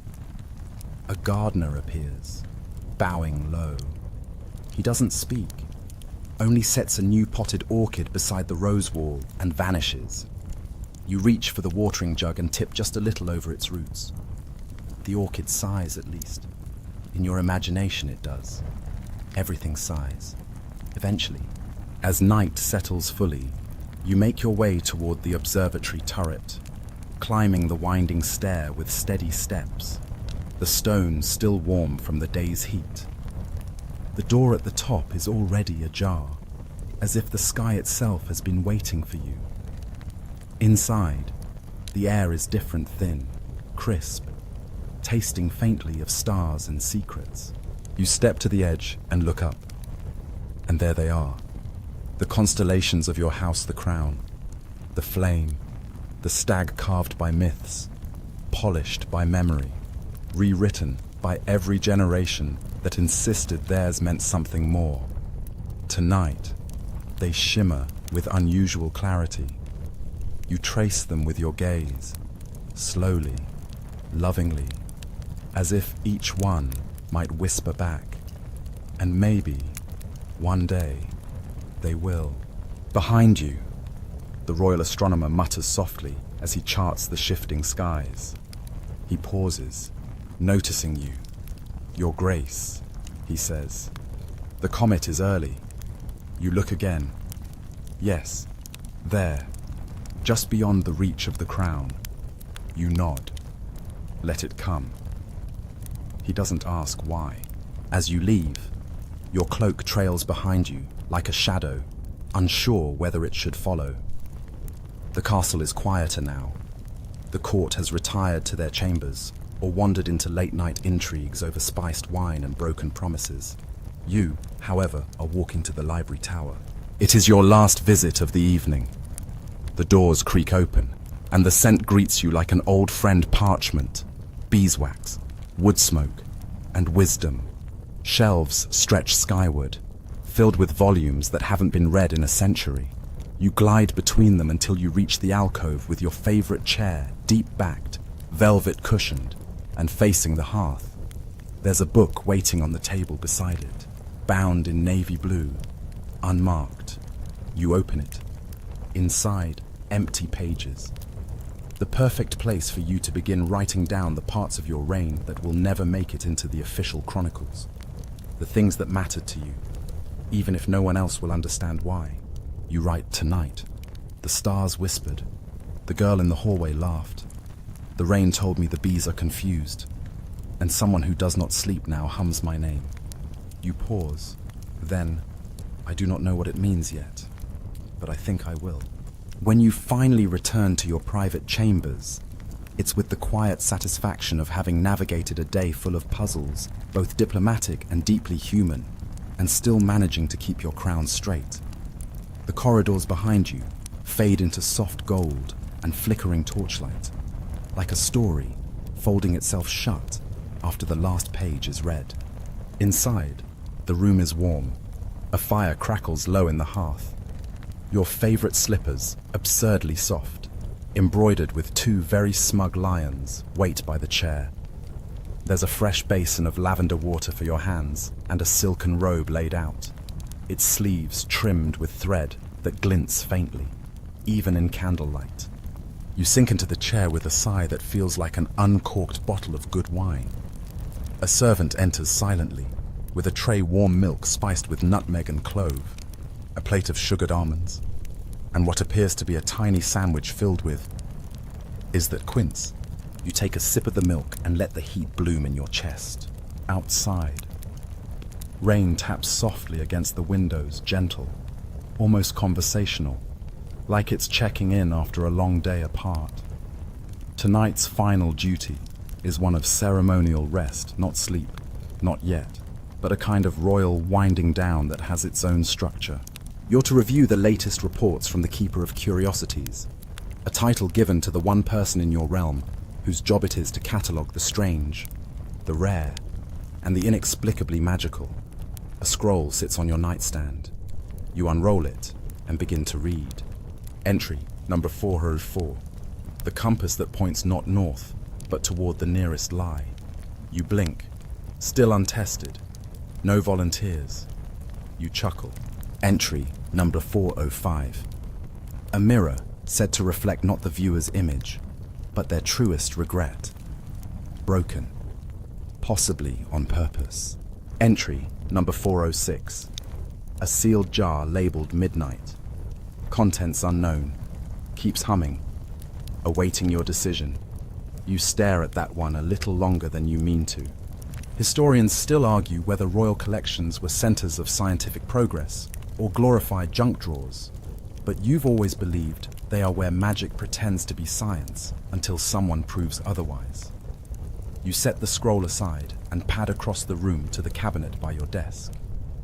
Inside are a few items not listed in the official inventory. A ring said to turn warmth into light. A tooth from a creature no one dares name. A letter you never sent. And the blue sealed scroll still tucked neatly in its ribbon. You touch it lightly, as if it might burn. Then close the cabinet and lock it with a key you wear on a chain under your shirt. Some secrets are meant to sleep beside you. You stretch, yawn, and slip into your robe. The bed waits, its canopy like a velvet sky above a soft, cloud-stuffed mattress. The sheets are cool, smooth, faintly scented with rose water and cedar. As you settle under the covers, a servant extinguishes the last candle and retreats with the silence of a shadow. Now, only the firelight flickers across the ceiling. You listen to it crackle, to the rain whisper, to the silence deepen. Your mind drifts not just from the day, but from the palace itself, to the north, to the woods mentioned in the letters, to the dreams, the humming, and then, quite unexpectedly, your eyelids grow heavy. You smile in the dark. Maybe not everything needs decoding tonight. Maybe some riddles prefer to be dreamt first. Your thoughts sink like a stone into warm, deep waters. And then the bell tolls. You jolt upright. It's the third bell, the signal reserved only for matters of absolute urgency. A summons, not a drill. You throw on your robe and cross to the door, already calling for your steward. He arrives, panting. Your Grace, a visitor, alone, unarmed, no name given. You frown. At this hour they say it concerns the dreams. You freeze, then nod. Let them in. You make your way down the service stairs, robe swishing against the cold stone, candle in hand. No guards, no entourage, just you and the sound of your own breath. At the bottom, in the receiving chamber, stands a figure cloaked in grey, hooded, still. They don't bow. They simply raise a gloved hand and extend a small, folded square of cloth. Blue silk. You take it. Who sent you, you ask? They tilt their head, then say one word. You. The cloth unfolds. No letter inside, only a symbol, a circle of stars, and in the center your own sigil, but reversed. A chill curls down your spine, slow and deliberate. You look up, but the figure is gone, not fled, not dismissed, simply absent, like fog before dawn. You stand in the silence, fingers still curled around the silk, and slowly, inevitably, you understand. The dreams were not rumors, the songs in sleep were not nonsense, and the reflection in the bishop's cracked mirror that wasn't just poor lighting. Something is coming, something that has already begun. You walk back through the empty halls, silk in your pocket, heart steady, because you are ruler, not just of people, or land, or law. You are ruler of riddles, guardian of forgotten things, and now, quite suddenly, the forgotten is waking up. The next morning begins not with light, but with questions. You wake before dawn, the royal bedroom still wrapped in shadows, and for a moment you lie there listening to the hearth breathing its last embers, to a servant yawning somewhere beyond the door, to the faintest crackle of unfolding dreams. You reach under your pillow and pull out the blue silk square, still folded, still silent. There is no mark on it now, no sigil, just a swatch of fabric, cool to the touch, as if it had never been warmed by any hand at all. You rise, dress, and walk. There are duties waiting, surely petitions to sign, ambassadors to appease, the annual inspection of the royal stables and their endlessly dramatic horses, but something urges you elsewhere first. Not toward responsibility, but toward the underlayers of your realm, the places beneath the courtly veneer where things older than laws reside. Your first stop is the archivist's sanctum, hidden beneath the library, past a door so small most forget it's there. The archivist is already awake. Of course he is. He hasn't slept in years, though he claims he does nap in the margins. You greet him, and he offers tea brewed from something that smells like leather and memory. Then he pulls down 3 volumes without asking why you've come. The first is bound in cracked blue leather. The second is sealed with wax that glows faintly, even in the dark. The third isn't a book at all, but a folded map drawn in inks that shift like fish in a stream. You open the first. Inside entries dating back 4 centuries. Dreams recorded by rulers, consorts, even jesters. Patterns noted, phrases repeated. A surprising number of them mention humming. The archivist speaks in a voice like sand being poured. It returns. Every 7 generations, always in the north, always the north. You echo. Sometimes a forest, sometimes a ruin, sometimes just a hill that shouldn't be there. And the humming. He shrugs. No one knows. Bees, stars, guilt. Take your pick. You spend hours there, poring over descriptions of monarchs gone quietly mad, of courtiers who painted their dreams in wine and vanished, of royal seals burned into bark and rock where no royal had ever stepped. Eventually, you leave the sanctum with a copy of the old map and a headache made of questions. Back in the palace proper, life continues its theatrical pace. Courtiers glide through halls rehearsing grievances disguised as flattery. The royal falconer insists the birds are molting from political stress. Someone's parrot has learned to mimic the steward's snore and now performs nightly concerts outside your window. You do your best to perform regality. You grant a boon to a young knight who claims to have slain a monster. It was a large pig. You smile through a diplomatic lunch in which the visiting duke confesses his fear of spoons and insists on eating stew with a fork. You even pose for an updated royal portrait. The artist asks if you'd prefer to be painted holding a sword, a scepter, or something more enigmatic, like a frog. You choose the frog. But all the while, your mind drifts back to the map, its strange, shifting paths, its whispers of a hill that shouldn't exist, and the silk in your pocket grows heavier, as though soaked in meaning. That night, long after the palace quiets, you take the map and leave your chambers. You move like a shadow through the halls, down spiral stairs, through servant paths, until you emerge on the edge of the eastern woodline, where the palace gardens forget to end and the wild begins. The moon is high, the stars unblinking. You unfold the map, and it responds. Lines brighten, paths glow faintly. A route forms not printed, but emerging, as if the paper remembers more than it was ever taught.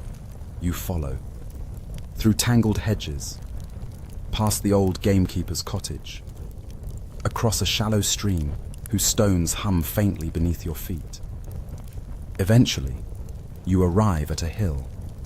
It's not on any other map, not on any document in your library, and yet it is unmistakably there, low, round, oddly symmetrical, as if it had been placed rather than grown. You climb it. At the top, silence, then the faintest note, like the edge of a song or the echo of a thought. You kneel, press your palm to the grass. It's warm. Beneath the soil, something responds. Not words, not visions, just attention.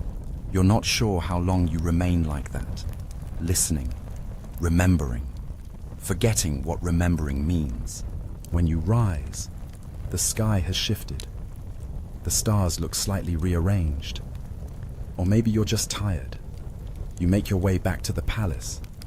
Your robe is damp with dew, your boots kissed by moss, your fingers still tingling from that touch of something else. Back in your chambers, you find a new scroll on your pillow, unsealed. Inside, a single line. You are remembering the song. You sleep with the scroll in your hand and dream of birds with velvet wings singing lullabies in a language you don't know but understand anyway. You wake with the sunrise cutting a soft golden line across your chamber wall, the scroll still loosely held in your palm, the imprint of its curled edges faintly pressed into your skin like a temporary tattoo from another world. The dream lingers not just in the mind, but in the body, as if every bone had hummed overnight in gentle harmony with something deeper than thought. You dress slowly. The robe they've chosen today is a deep indigo, embroidered with a constellation you don't recall approving. When you point it out to your valet, he simply shrugs and says, "It's always been there, Your Grace. It hasn't, but you let it slide."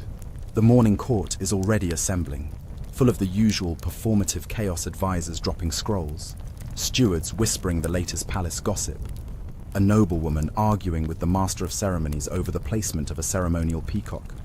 You glide through it all, serene as mist, nodding where appropriate, answering where necessary. But your thoughts are far from the marble floors and whispered scandal. Today, you're thinking about the hill, about what might lie beneath it, and about why the stars over it didn't look quite the same. Your first meeting is with the royal cartographer, a bespectacled man who smells faintly of ink and raisins. You lay out the map from the previous night, the one that glowed, shifted, revealed paths never charted. His eyes widen. This parchment, he murmurs, tracing a finger along the curling edges, is older than the palace itself. You recognize the landmarks. He shakes his head. Some, but most of these have never been recorded. Or if they were, the records were removed. You raise an eyebrow. Deliberately, he swallows. That would be my educated guess. He hesitates, then adds, "May I ask where you obtained it?" You consider lying, then don't. "I found it in the dreams." He doesn't flinch. Then it's true. You blink. What is? He pulls a smaller map from his satchel, far less ornate. Charcoal on cloth. "There's a tale among our order," he explains, "about a map that charts not territory, but memory. It can only be used by someone the land itself remembers." You stare at the glowing lines, at the hill. "The land remembers me," you ask softly. "Apparently," he says, with a nervous little chuckle. "I'd recommend not disappointing it." You thank him and leave the map with him for further study. Your next visitor is less academic and far more dramatic. The chief dreamkeeper of the royal sanctuary bursts into your study like a storm in velvet robes, carrying a bundle of scrolls tied with every color ribbon known to nobility.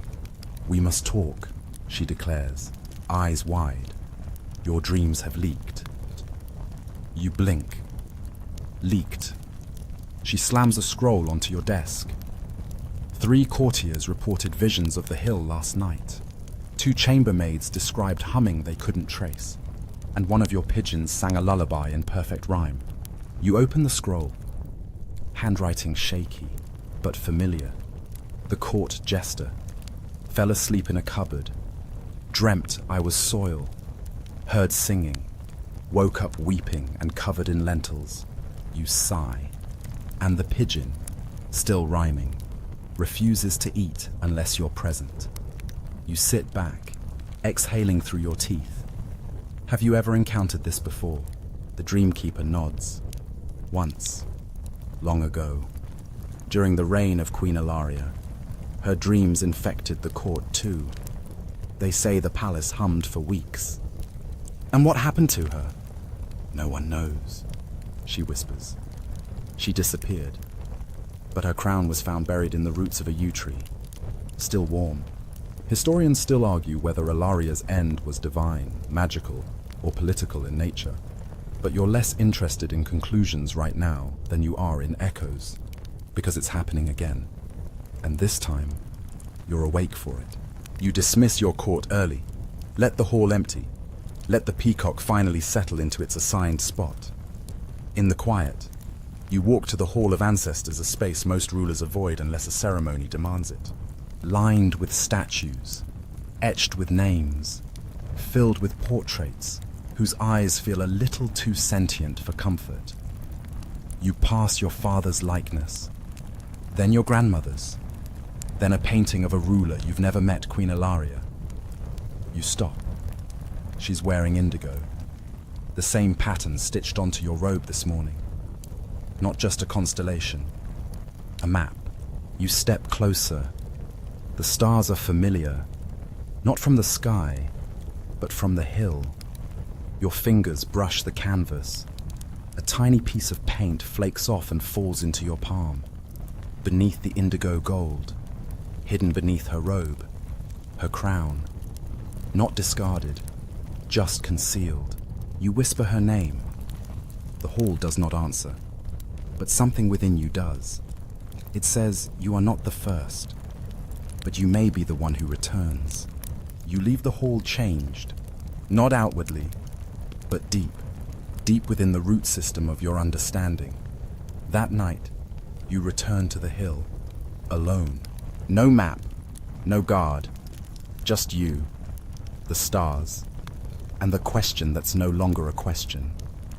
What happens when a ruler is remembered by the land?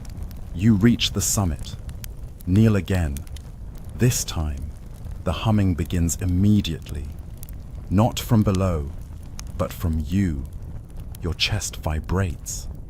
Your bones shiver with it. You close your eyes, and the soil opens. Not physically, not yet, but in understanding. The hill is not a place. It's a listener, a watcher, a keeper of dreams too old to be written, too alive to be forgotten. You do not dig. You do not demand. You simply place your palm on the grass and whisper, "I remember you too." And the hill sighs, not in wind, not in movement, but in acceptance. You walk back under stars that are no longer unblinking. They are watching now, and they are very much awake. By morning, the palace feels different, not visibly. The pillars still gleam with their usual polish. The tapestries still ripple in the same late summer breeze. The footmen still pretend they aren't gossiping behind the silver platters. But something beneath the routine has shifted, like someone subtly changed the key of the song. And now everything hums just a little off. You're not the only one who notices. The cook serves you your usual honeyed bread with mulled pears, but his hand trembles slightly when he sets down the dish. You glance up, and he mutters, "The kitchen fire went out. Without warning. Wouldn't light again till sunrise." You nod, unconcerned on the surface. Inside, though, your mind is sifting through possibilities. The hill, the dreams, the humming that has now moved from whispered rumor to physical consequence.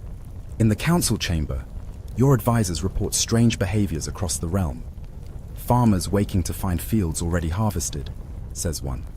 "Children reciting verses in languages we haven't taught them," says another. You keep your voice steady. And the people, are they afraid? There's a pause. They're curious. Mostly. Some say it's a blessing. Others whisper about the old sleep. That phrase lands like a pebble in your gut. The old sleep isn't something mentioned in scrolls. It's whispered during winter festivals, when the fire dies low and the cider runs thin. A time when the land remembers itself and humans are advised to stay indoors, lock their thoughts down, and dream shallow. The only other time you heard the phrase from the dreamkeeper, just before she stopped speaking mid-sentence and stared at the sky for 10 full minutes. You finished the meeting early. That afternoon, you walked the palace corridors not as a ruler, but as an observer, listening, watching, collecting data not in charts or letters, but in atmosphere. You pass a scribe painting tiny suns into the margins of a treaty without realizing it. A maid hums while sweeping. It's the same note from the hill. You pause by the nursery where the children of the court's nobility are tutored and watch as they draw quietly in a semicircle. One child turns their slate toward you. It's a perfect rendering of the hill. Your hill. You nod, softly. "Thank you." The child grins. "The ground told me." You leave before your questions turn into storms. That evening, you summon the oracle. Not the official one, he's a pompous man who once declared your sneeze a divine omen. No, you call the one no one talks about. The woman who lives in the forgotten South Tower, who rarely speaks and never looks directly at you. She arrives just after twilight, barefoot, smelling faintly of mint and smoke. You pour her tea yourself. She smiles at that, then speaks without preamble. It's waking. You don't pretend to misunderstand. What is the memory that pretends to be silence? That doesn't help. She chuckles, soft as thread unraveling. It's older than the soil, older than kings. You're not supposed to fix it. You're supposed to remember it. You lean forward. "But why me?" She shrugs. "Because you're listening." She finishes her tea, sets the cup down, and leaves you with only one word. Soon. No explanations, no riddles, just that one syllable with the weight of a century packed inside. You don't sleep that night. Instead, you sit on the floor of your chamber, wrapped in a blanket that still smells like cedar, staring at the blue silk square. You've unfolded and refolded it so many times. The edges are soft now, the threads beginning to loosen like whispered promises. You think about Queen Ilaria, about her portrait, about the hidden crown beneath the paint, and you wonder, did she hear the same humming? Did she answer it? At some point near dawn, you rise, dress in travel leathers, and take only 3 things: the glowing map, the silk, and a small silver whistle given to you long ago by someone who once said, "Use this only when the quiet becomes too loud."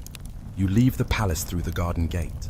No fanfare, no escort, just your footsteps, the rising light, and a map that unfolds without your touch. It leads you not to the hill, but beyond it, to a path you've never seen before, though you've walked this land all your life. It winds through old trees, their trunks so wide they must remember everything. The leaves shimmer oddly, even without wind. You pass a brook that hums in harmony with your breath, and then you reach it, a circle of stones, not large, not grand, but ancient. They rise like teeth from the earth, weathered and cracked, inscribed with symbols that shift when you blink. In the center, a pool, still, clear, deep. You kneel beside it. Your reflection looks back, but with a crown you're not currently wearing and eyes that glimmer faintly blue. You reach out, touch the surface, and the pool responds, not with ripples, but with images. You see a great hall filled with people asleep on their feet, dreaming aloud. You see a sky rearranged to spell your name in starlight. You see the hill, not a hill now, but a mouth, a door, a question. And you see yourself, standing within it, speaking not words, but music. The pool stills. You sit back, heart quiet. The silence has changed. It is no longer empty. It is waiting. You rise, fold the map, pocket the silk, and walk back to the palace, not as the person who left, but as someone who knows what song to sing next. When you return, the palace doesn't greet you. It watches, not with eyes, of course, but with something deeper. The air seems to pause a little longer when you pass. Tapestries rustle without wind. Your footsteps make no sound on the stone, as though the very floor is holding its breath. You take a quiet route back through the servants' corridors, avoiding the court, the noise, the carefully arranged performance of power. You no longer feel quite like a ruler playing a part. Now, you feel more like a keeper of something vast and nearly forgotten. In your chamber, you find a letter waiting on your pillow.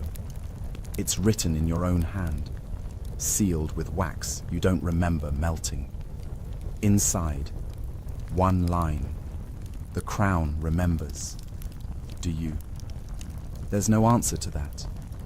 At least, not yet. You set it aside and call for your steward, instructing him to clear the day's schedule. Everything he asks, eyes widening. You nod. Everything. Instead, you descend to the palace crypts. You haven't been here in years. The air is thick, laced with old incense and stone dust. Torchlight flickers over walls lined with names, queens and kings, dates carved in languages no one speaks anymore. You find Queen Ilaria's resting place near the center. Her stone effigy lies serene, hands folded over her chest, a faint smile touching her lips. Your heart quickens. The air feels thicker now, charged. The crown, glowing faintly in the dim light of the chamber, seems almost alive. It feels as though it's waiting, or perhaps calling to you. The hum resonates deeper, as if the very earth beneath you responds to its presence. A strange pull tugs at your chest like an old memory, or an ancient promise that is slowly, inexorably, unlocking within you. Every step you take towards it feels like the ground is shifting to align with your movements. When you reach the pedestal, you pause for a moment, hovering just before the crown. You sense it, don't you? The weight of the unseen, pressing just beyond your awareness. There's something here, something that belongs to you, and yet doesn't. Do you take it, or does something else stir, perhaps warning you, or urging restraint? Around the base are etched words in a script you don't know until you blink. Then you do. When the dream wakes, so must the dreamer. You do not touch the crown. Not yet. You sit beside it, wait, and it speaks, not in words, but in memories. Yours, Alaria's, kings and queens before her, all dreamers, all listeners, all protectors of something older than rule, older even than memory itself, a memory of balance, of a realm that hums with harmony when remembered properly and groans with discord when forgotten. You realize, slowly, that ruling the land was never just about law, or armies, or gold. It was about this: listening, remembering, keeping the old songs from falling silent. Historians still argue whether monarchs truly believed they were connected to the land, or if it was simply poetic nonsense to make crowns feel heavier. But sitting here, with the stone crown's hum vibrating gently in your bones, there's no doubt. You rise. Place your hand upon the crown, not to wear it, but to understand it. And you do. Suddenly, deeply, the hill, the dreams, the humming, the sudden return of ancient songs whispered through the palace corridors. It was all a kind of calling, a test, and an invitation. You are not just the ruler of this place. You are the tuning fork of its harmony, the mouthpiece of its forgotten lullaby. You return to the surface changed. When the court sees you that afternoon, they fall silent. They don't know why. They just know. You pass through the hall, robed in simplicity, your voice quiet but resonant. You say only one thing: prepare for stillness. They obey. That night, no feasts are held, no music plays, but across the realm, people report the same dreamer hill, a hum, and a voice that sings not in words, but in memory. And somehow, they know you're the one singing it. The next day unfolds like mist, slow, deliberate, and just a little too quiet to feel real. You wake before the sun again, the light only barely curling at the edges of the sky. Outside your chamber window, the trees are still. Not just unmoving, but attentive, like an audience waiting for a story to resume or end. The humming hasn't returned, but neither has the silence. It's become something in between. You rise, dress in simple wool, not royal garb, just the kind of tunic you'd wear to walk the grounds unnoticed. But of course, you aren't unnoticed anymore. Wherever you go, people stop, not in fear or awe, but in recognition, as if they've dreamt of you their entire lives and are only now realizing you're real. Downstairs, the palace feels subdued. Staff whisper instead of speak. Courtiers hover like cautious birds. No announcements, no demands, only stillness. Your steward approaches with a look that says he rehearsed this speech 4 times already. Your Grace, he begins. We've received. He hands you a bundle. Dozens of scrolls, each from a different region of your kingdom, some from beyond. Every one of them describes the same thing: the humming, the hill, the map with shifting lines. One letter, from a fisherman on the far northern coast, claims to have dreamed of a sleeping mouth beneath the ocean floor. Another, from a merchant near the eastern dunes, speaks of a humming wind that rearranged the stars into the shape of a crown. You sit, read them all, not with panic, but with a strange calm, because it makes sense now. The land is awakening, not in fury, not in destruction, but in memory. And you are the one meant to remember it forward. You return to the Hall of Ancestors that afternoon, But this time, not as a visitor. You climb the steps behind Queen Ilaria's portrait, past the echoes of rulers long silenced by history's forgetfulness. At the top of the hall is a door no one opens, except you. Inside is a room with no windows, just candles and the mirror. It's rumored to reflect not your image, but your intention. You step before it. It doesn't show your face. It shows the hill, but as it will be. The grass peeled back, the stone teeth rising, the crown placed on an altar of memory. And you standing at the center, singing something that isn't a song, but still makes the air vibrate with recognition. Then, the image shifts. You see a field of people not asleep, not kneeling but listening. Together, all hearing the same note, from across valleys and oceans and time. You see a kingdom not ruled, but remembered. And the mirror dims. You turn away, heart beating like a slow drum. That evening, you summon your council, but not to rule, to tell them what's coming. You stand at the head of the long table, robes simple, hands bare. The land is waking. You begin. They exchange glances, unsure whether you've lost your mind or simply stepped into something they can't follow. You may not understand what that means. You continue, but you felt it. In your bones, in your dreams, in the way your children hum in their sleep now. They nod, slowly. The hill is only one voice. There are others, and soon they will sing together. You lay the glowing map on the table. It shifts, updates, draws new lines. A constellation of paths through land and memory. We are not meant to fight this, you say softly. We're meant to remember it. The dreamkeeper, standing at the back of the room, smiles with tears in her eyes. It's time, she whispers. They're almost here. Who, someone asks, but you already know the answer. Not invaders, not spirits, but the returning parts of yourselves, the pieces forgotten, the memories exiled, the songs that once kept your kingdom in harmony.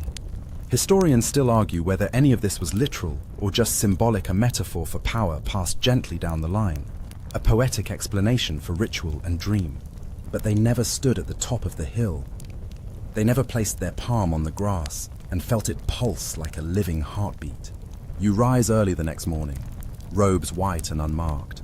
At dawn, you walk alone to the hill, not with soldiers, not with ceremony, just the map and the song in your chest. When you reach the summit, you find you're not alone. All across the land, people have come, not by order, not by duty, but by pull. The humming is everywhere now, soft, like a shared breath across time. You stand before the mouth of the hill, place the blue silk at your feet, and sing, not with words, but with memory. The ground opens not to swallow, but to receive, and from it rises something that isn't a crown, or a throne, or a sword. It's a chord, one perfect note, pure, true, recognized. The people kneel not in worship, but in understanding, and the land sighs in relief. You don't return to the palace that night, not because you can't, but because the palace no longer feels like the center. The hill does. It draws people from every corner of your kingdom, merchants and monks, farmers and falconers, midwives and minstrels, each arriving not in haste, but in silence, as if following an ancient invitation long buried beneath their modern lives. They bring nothing with them, no gold, no weapons, only dreams they haven't spoken aloud, and songs they didn't know they remembered. You sit beneath the old tree on the hill's eastern slope, the same tree that wasn't there last month, or last week, or perhaps it was always there, just unseen. Children weave wildflowers into your hair as you watch the horizon pulse with something more alive than weather, and at your side, The map glows faintly, but now it's no longer a map. It's a mirror.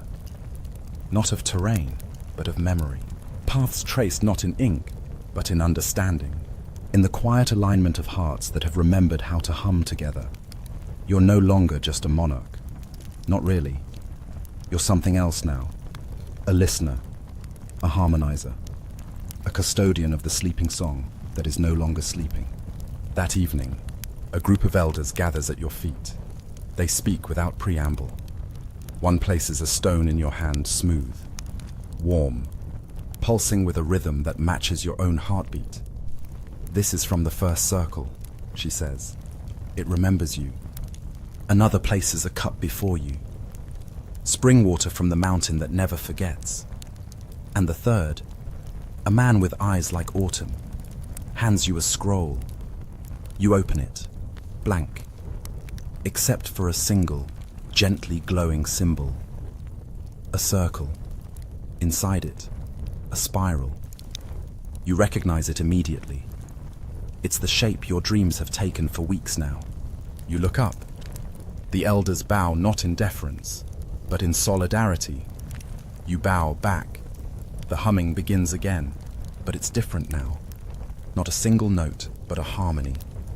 Layers folding over each other like silk, threading through the crowd, into the sky, down into the soil. People begin to sing not in words, not in melody, but in resonance, and you sing with them. The sky answers. A breeze that tastes like rosemary and rain sweeps the field. The grass leans in, listening. The hill shivers, not in fear, but in relief. The memory has returned. You rise, climb to the top, and for the first time, you speak not as a ruler, but as the echo made flesh. We are awake now. They cheer, not with noise, but with stillness. The kind of stillness that buzzes with recognition. Historians still argue whether this moment marked the rise of a new faith, a myth reborn, or simply the fever dream of a monarch on the edge of breakdown. But in this moment, there are no arguments, no theories, only clarity. You descend the hill and begin walking not back to the palace, but through the kingdom. And everywhere you go, the land responds. Wells bubble up with fresher water. Trees blossom in patterns that mimic the map's lines. Old ruins reshape themselves into shelters. And wherever you pass, people remember. They remember lullabies sung to them before language. They remember names of stars that were never named. They remember who they were, and who they were always meant to be. You visit the village where you were born, not out of sentiment, but out of necessity. The stones there hum the oldest of songs. One of the villagers, an old woman who insists she changed your nappies once, even though she looks far too young for it, leads you behind the grain store. She digs with her bare hands and pulls out an object wrapped in moss and gold thread. A mask, made of glass, wood, and something unnameable. You lift it to your face. It fits perfectly. And suddenly, you see not just with eyes, but with the map beneath all things. You see how each person is a hill, a keeper, a note in the symphony. You weep silently, not from sadness, but from remembering how much beauty you had forgotten. You return to the palace only when the moon is full. The staff greet you with lanterns made of stars. You step through the gate, not as monarch, not as messenger, but as melody, and the palace hums a welcome home. The halls of your palace no longer echo with footsteps. They resonate. Each step you take sends a faint pulse through the marble, like a ripple through memory. Servants don't bow anymore. They nod, smile, sometimes hum, and when they speak, their voices carry a rhythm as if they're participating in an invisible composition with you as its anchor note. You don't mind. In fact, it feels right. The throne room is empty when you enter. No courtiers, no advisors, no ceremonial drama, just the throne, bathed in morning light. and that gentle humming rising from the flagstones beneath. You don't sit. Instead, you walk past the throne and place your palm on the wall behind it. A door opens. It wasn't hidden. It simply wasn't ready before. Inside is a chamber filled with objects you've never seen but instinctively recognize. A cloak made of dusk. A staff that hums when you exhale. And in the center, a bowl of water that reflects only futures no one has chosen yet. You reach into the water, not to draw it out, but to steady it. Your fingers create no ripple, only clarity, and the future settles. One where memory governs more gently than law. One where rulers listen more than they decree. One where every citizen is a note in the old song. You whisper thank you and leave the chamber untouched. Downstairs, the dreamkeeper waits by the garden. She hands you a small bundle, her role complete. Inside your childhood rattle, a sprig of mint, and a page torn from a dream journal you don't remember writing. On it, a sentence. When the world remembers how to listen, we will forget how to fear. You spend the day walking the outer walls of the palace, hand brushing ivy that seems to lean toward you. Children follow at a distance, laughing in quiet tones, sometimes mimicking your walk in exaggerated form. You don't stop them. Their joy hums, too. Near sunset, you climb the East Tower. From there, the hill is visible.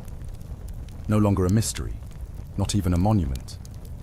Just a friend, a fellow keeper of song.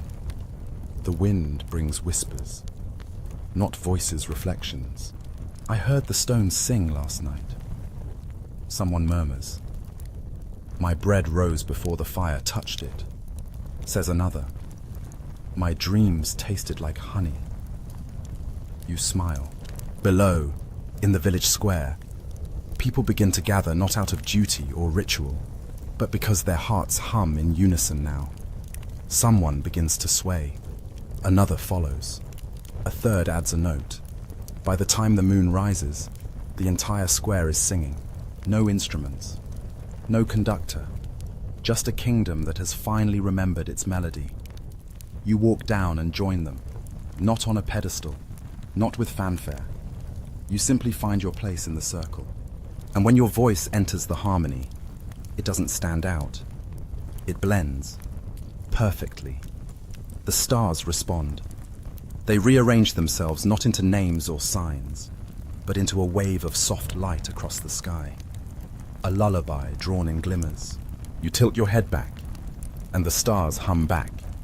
For a long time, no one moves. And in that stillness, the kingdom exhales. It has been waiting. And now, it remembers. Wind down, 300 words. Now, let your breath match the rhythm of this quiet kingdom. Inhale slowly, the scent of damp soil after nightfall. Exhale gently, the cool hush of starlight brushing your cheek. You sit now, not on a throne, not in a dream, but on soft moss beneath a whispering tree. The hill is near, though not too close. Just enough that you feel its warmth, its knowing. The song still hums, not loudly, not urgently, but like an old friend's hand on yours. There are no more questions. Not right now. Only the certainty that everything you've touched, every root, every stream, every echo of a forgotten name knows you and smiles. Your eyelids grow heavy, but not from weariness, from peace. The kind of peace that comes when the world itself has stopped waiting and started remembering again. You lean back. The earth supports you. You rest your hand over your heart, where the softest hum still stirs, a memory echoing through every rib, every breath. You are not the first dreamer, and you will not be the last. But for now, you are exactly where the song wants you, and that is more than enough. So close your eyes. Let the stars realign above you. Let the land hold your name like a note in its oldest lullaby. And sleep, softly, deeply, You're home now.